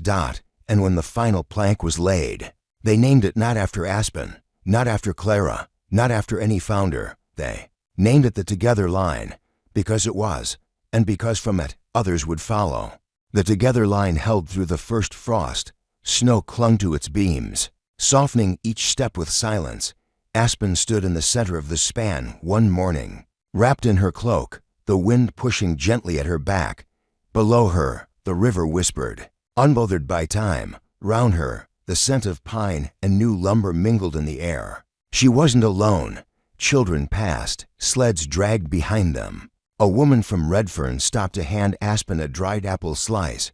A pair of boys were arguing over whose turn it was to carry the water. Life pulsed quietly, insistently, proof that something sacred had rooted. Back at Eschroot, the year began to close. The library now had 5 wings, each one named after a principle the community chose: kindness, grit, inquiry, shelter. Grace Silas had begun archiving oral stories. He sat by the fire most nights, recorder in hand, coaxing tales out of shy elders and wild children.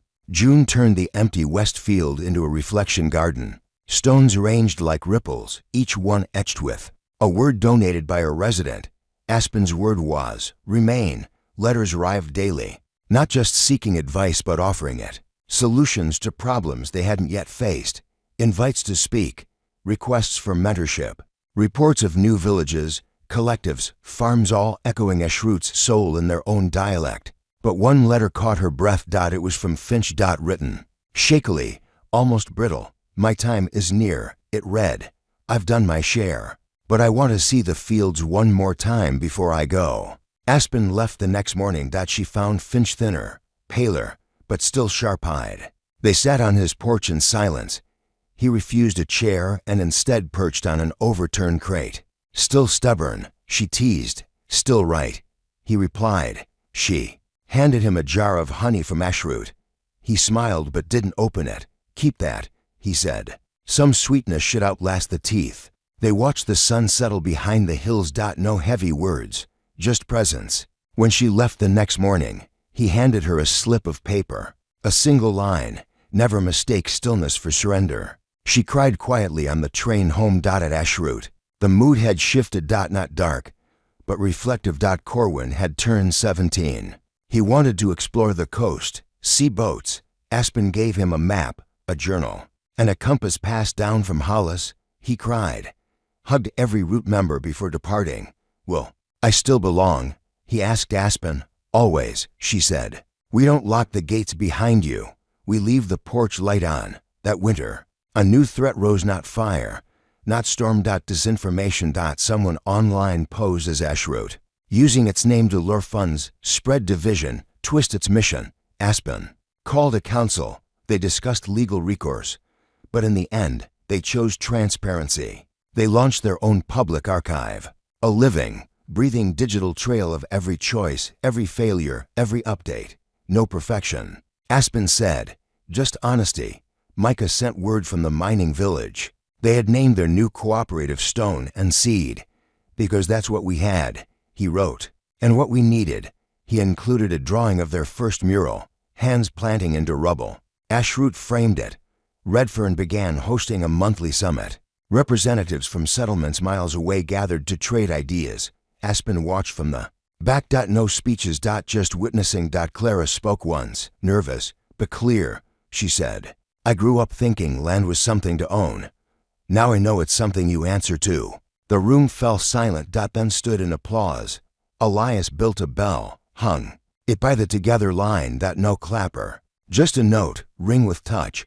Children figured out if you struck the rim with a stick. It sang low and long. It became tradition, a ritual of return. In March, the frost broke, and Aspen began writing a new book. Not a journal, a guide, not instructions, but reflections, not answers, but the right questions. She titled it, How to Begin Again. She mailed a copy to Raina, to Micah, to Clara, to Silas's parents, to a girl named Thea who now taught others how to heal soil.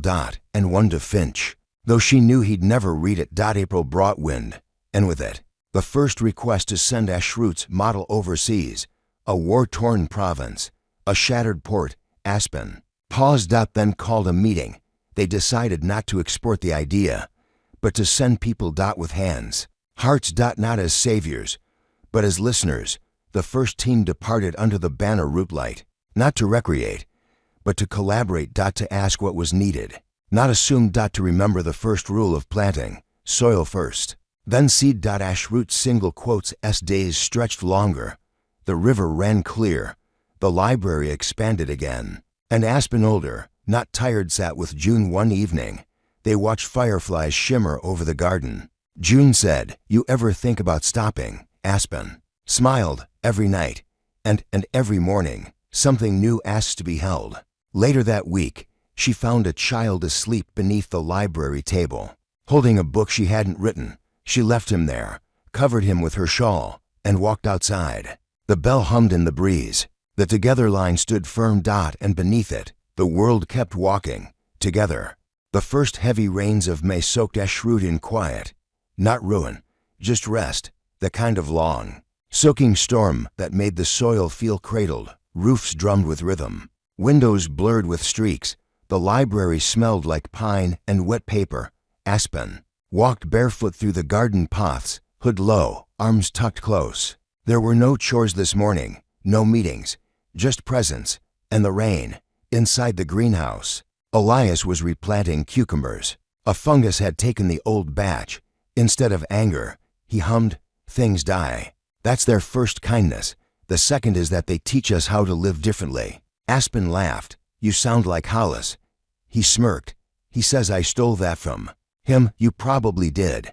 Hollis, now almost gray at the temples, had slowed his pace but not his mind.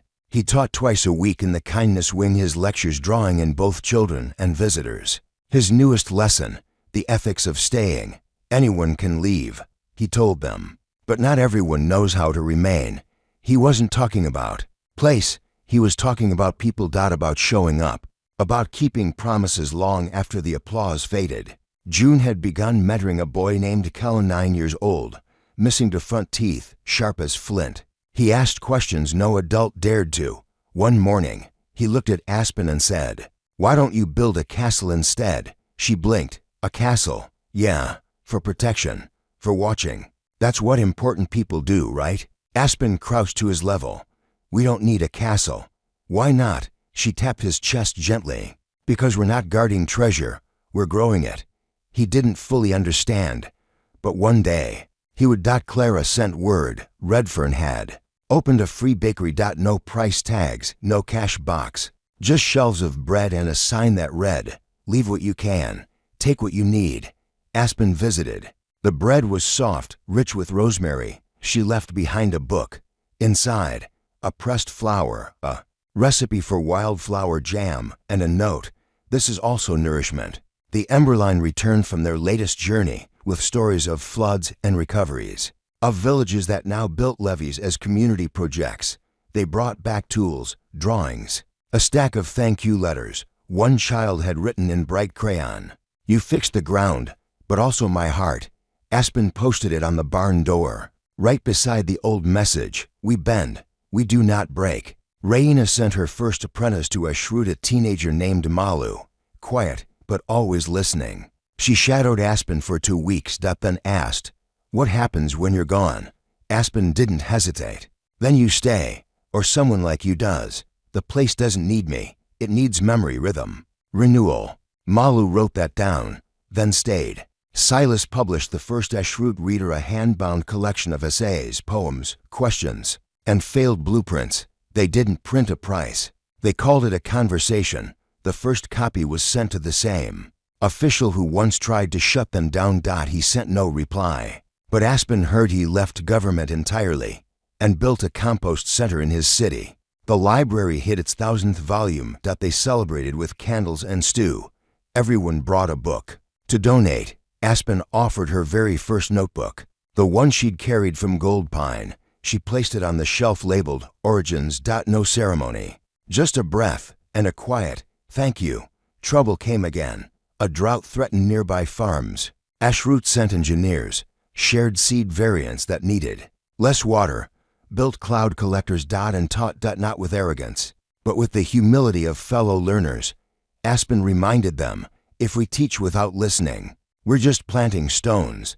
At the Together Line bridge, a plaque was added, not of metal, of wood, carved by the children. It read, "This way is open, always." They painted it every season. To keep it alive. One dawn, Aspen found Elias by the river. He was stacking stones, balance upon balance, practicing patience. She asked, "Practicing hope?" He said, "Because it all stacks if you don't rush it." She smiled, then sat beside him. Together, they stacked in silence. The sun rose higher. Ashrut breathed. The bell at the Together Line swayed gently in the wind, its hum echoing across the fields. And in every corner, someone knelt. Planting. Not because they needed to, but because they could. The hottest summer on record began with silence. Not fear, but reverence. Each day stretched like taffy, long, slow, golden. Bees hummed louder, leaves turned duller. The sky, a hard blue that dared clouds to wander. Ashrut adjusted. They shifted. Work hours to dawn and dusk. Painted roofs white. Hung woven reeds for shade. Water was rationed but not hoarded. Shared like song. Aspen made iced nettle tea each morning. Left pitchers in shaded spots across the village. No note, no credit, just relief. June hosted stillness circles, gatherings where nothing was said. No speeches, no meditations. Just sitting, together. She said it was how the earth cooled itself. By resting. One afternoon, a wildfire sparked 5 miles north. Not accidental. A protest turned violent. Misinformation blamed Ashrut for land reforms that had nothing to do with them. But anger doesn't need accuracy. Aspen assembled a response team. No press. No accusations.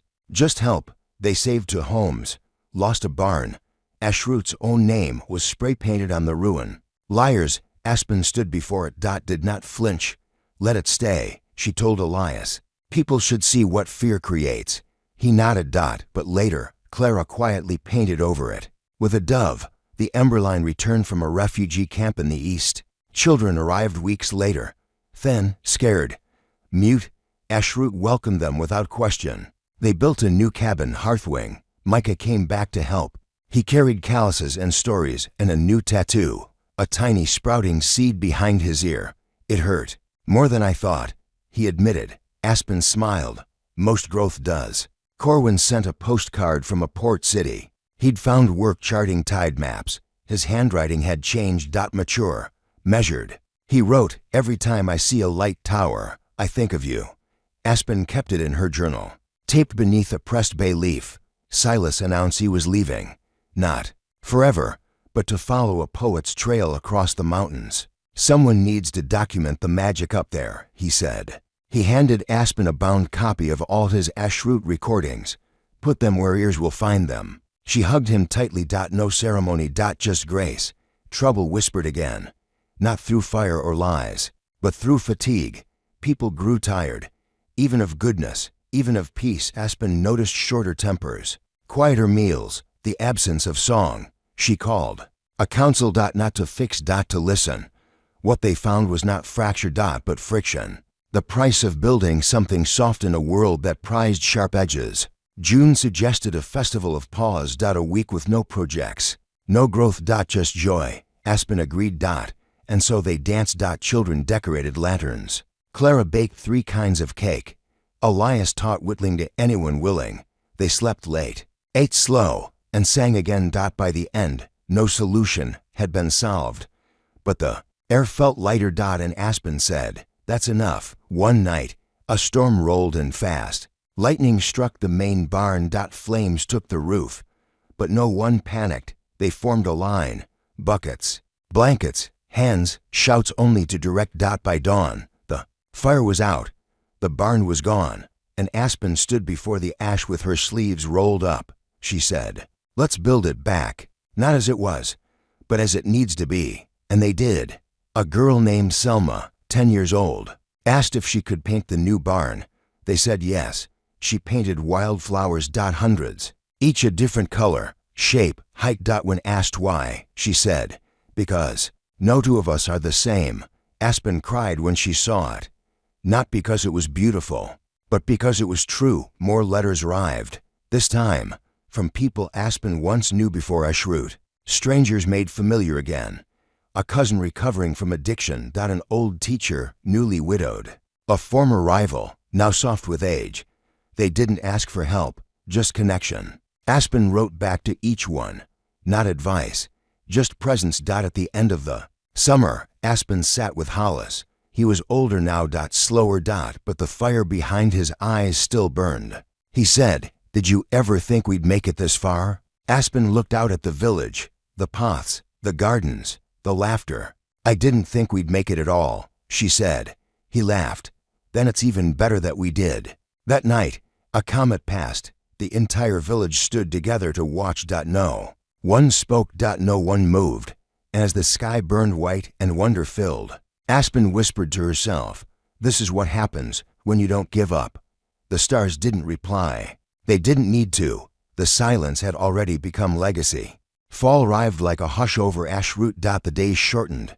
Not abruptly, but with a kind of gentle agreement.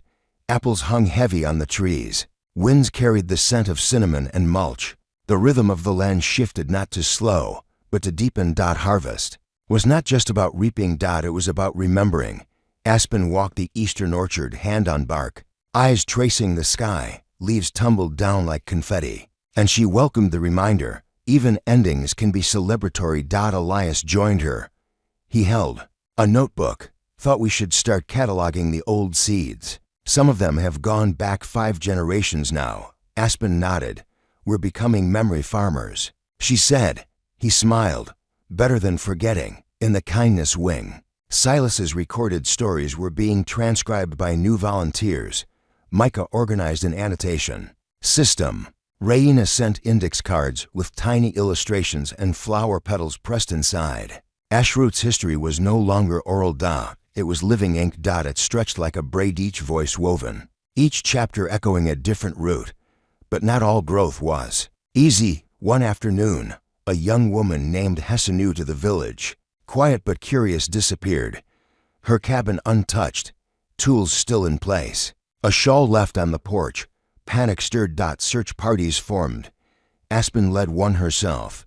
They found Hesse 2 days later, alive, but not unbroken. She'd gone into the hills to be alone.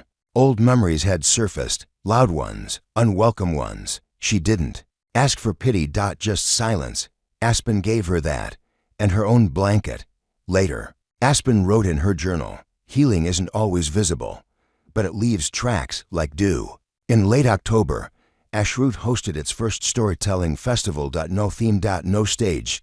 Just fires, cushions, benches, People gathered in clusters. Children shared fables. Elders told truths too sharp for fiction. One man told a story so soft it made people cry without knowing why. At the end, he simply said, "That was my brother's voice. I just carried it for a while." Malu, Rina's apprentice, began teaching woodworking for teenage girls. They built shelves, boxes, a bench, then a small altar, not religious, just reverent.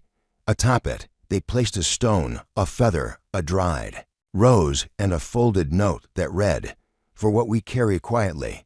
Aspen knelt before it one morning, not to pray, but to thank. New faces arrived weekly. Not all stayed. Some weren't ready for the pace of honesty. Others wanted leadership to mean control, but most stayed because they saw how even disagreement could be held without rupture, because they watched Aspen disagree publicly with Elias, and then share tea with him an hour later, because they saw apology treated not as defeat, but as depth. Ashrut's council proposed a bold idea, opening satellite communities.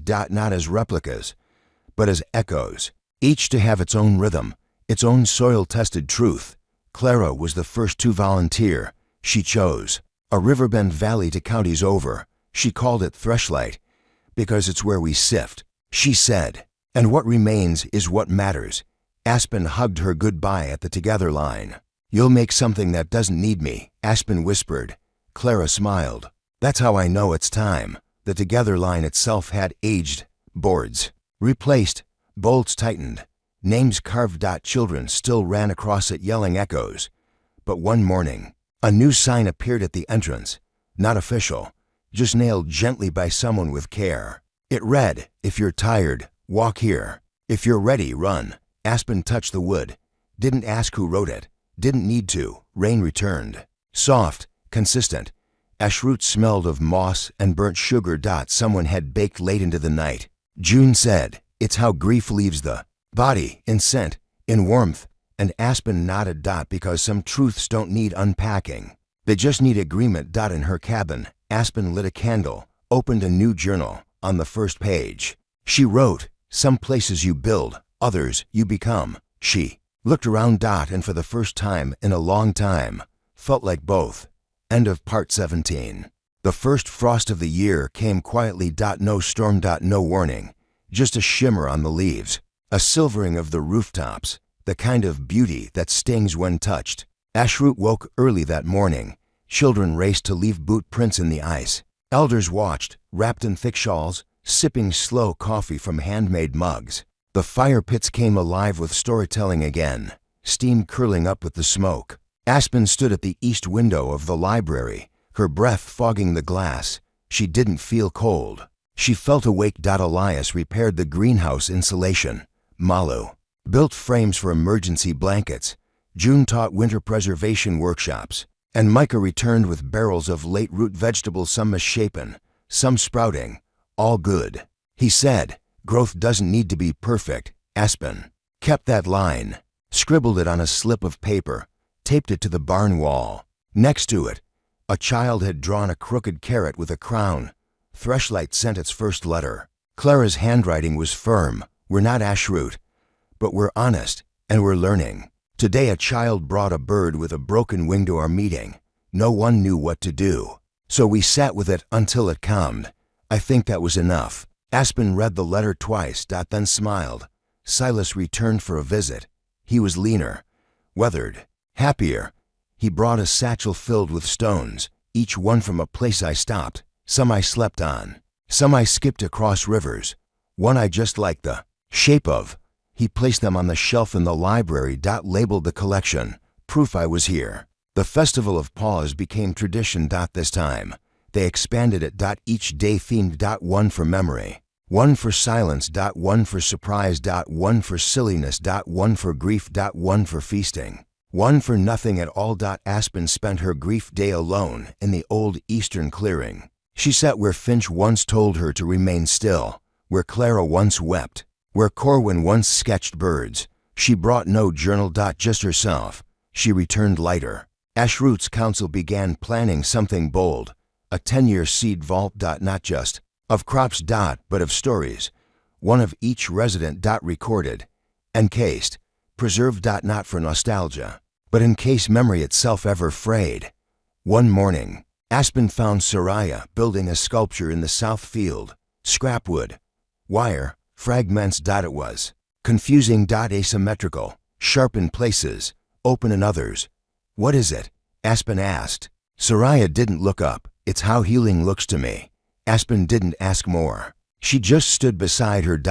And helped hold a beam steady while Soraya nailed it in. News came from the Ember Line. One of their teams had helped stop a dam project that would have buried 3 towns, not with protest, but with conversation. With maps, with proof, with presence. They didn't win everything, but they saved enough. Enough to call it good.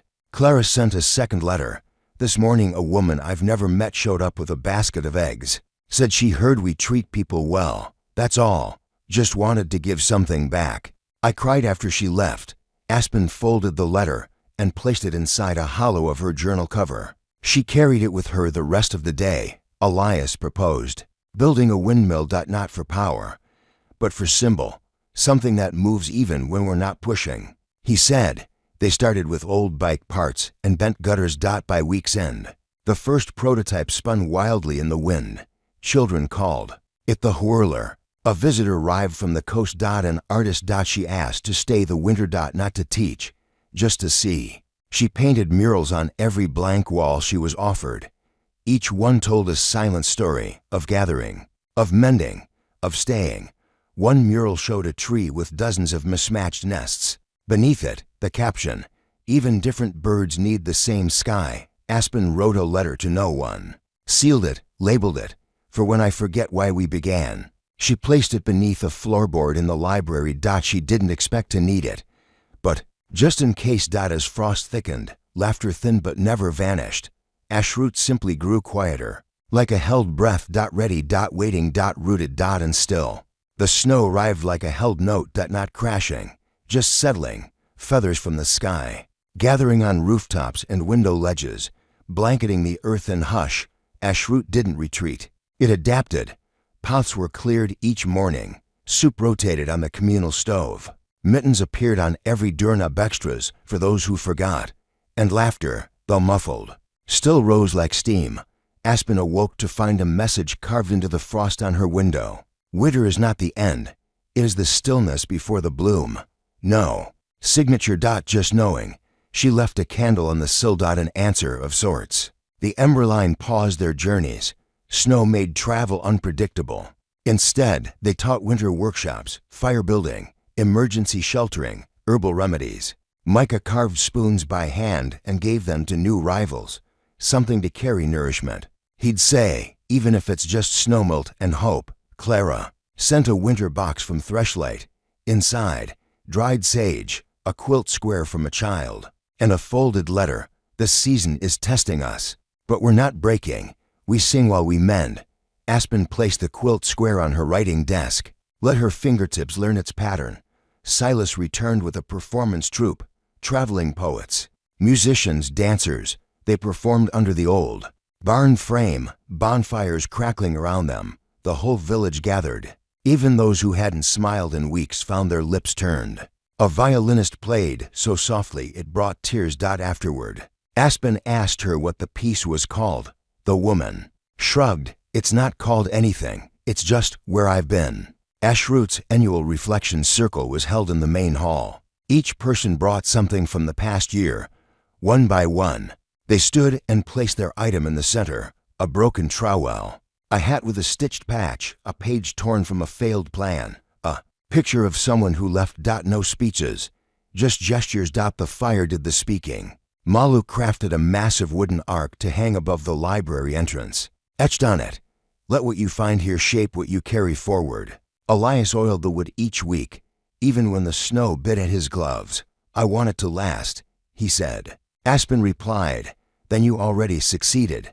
A sickness moved through nearby towns, not severe, but enough. Ashroot opened its healing wing. Herbalists brewed teas. The old school cabin became a quarantine space. Aspen helped change linens, hold hands, whisper comfort. No panic. Just presence. And presence proved stronger than fear. Redfern sent word. A windstorm toppled their grain silo. Ashroot responded within hours. Not with tools. With people. They arrived with sleeves rolled up, laughter in their boots, and stories on their tongues. The silo was rebuilt in 2 days. Painted with a phoenix, Clara added a plaque, "We rise not alone." Aspen spent her evenings cataloging the last decade. She didn't plan to publish it. She called it The Quiet Architecture of Staying. Each chapter began with a question. Each ended with a name. She read parts aloud to Malu, who now had an apprentice of her own. "I hope they don't read this like gospel," Aspen said. "They won't," Malu replied. "They'll read it like a bridge." News came from beyond the valley. A landslide threatened a village built to fast on soft rock. Ashroot sent a delegation not to rebuild, but to listen. They brought soil tests, yes, but mostly they brought stories. One elder from the damaged village said, "No one has ever responded to us with questions before." That night, they shared stew in silence. In a beginning, the together line froze over. Ice clung to its rails. Someone, probably a child, had sprinkled glitter across it. In the sunrise, it looked like stars laid across a path. Aspen walked it slowly. One morning. At the far end, she turned, watched the light reflect, and whispered, "More than anything, we stayed." Inside the hearthwing cabin, the newest child drew a picture, a house with long arms. Above it, a stick figure person with roots for legs. She asked Aspen, "Can we grow houses like trees?" Aspen smiled. "We already do." Night came early now.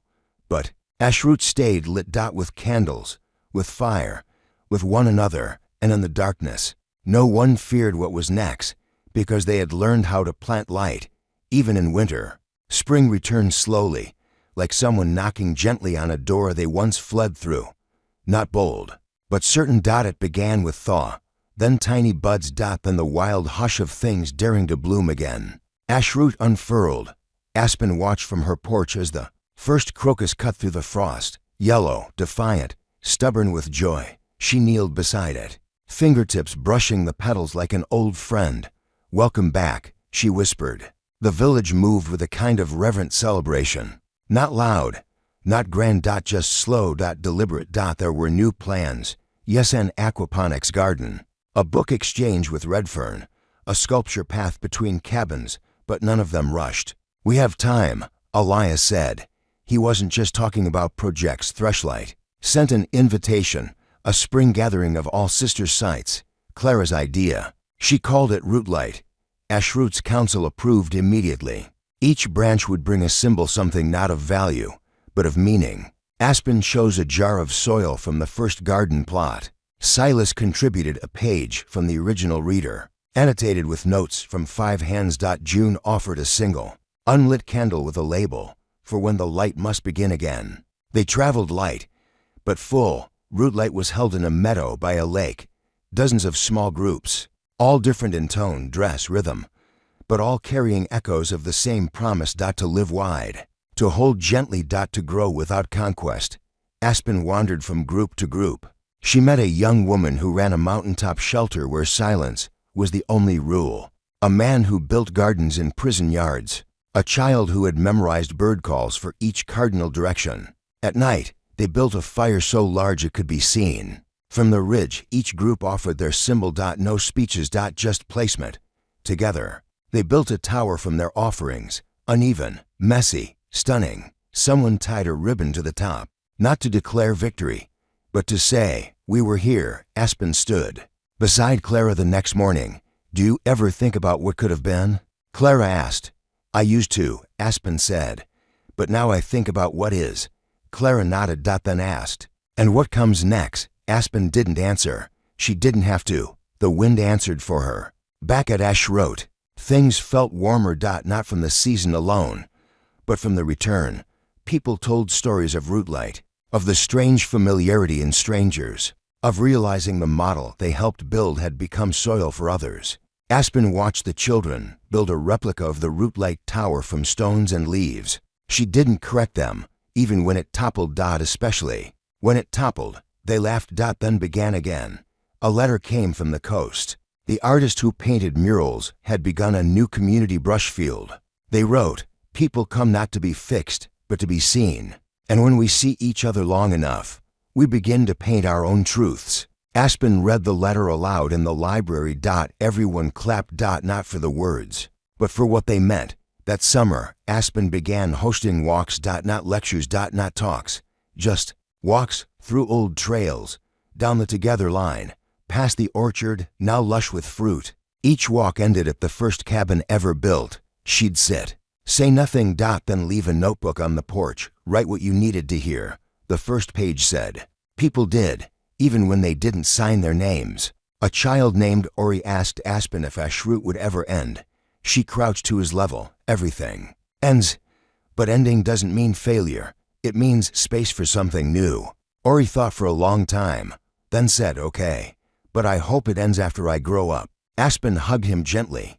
So do I. One evening, Hollis passed quietly. In his sleep, no struggle, a gentle letting go. The village held a twilight vigil. Not with eulogies, but with songs he once hummed. Aspen placed his teaching ledger in the library under a new shelf. Founders. His last page read, let them continue, not because we told them, but because they believe.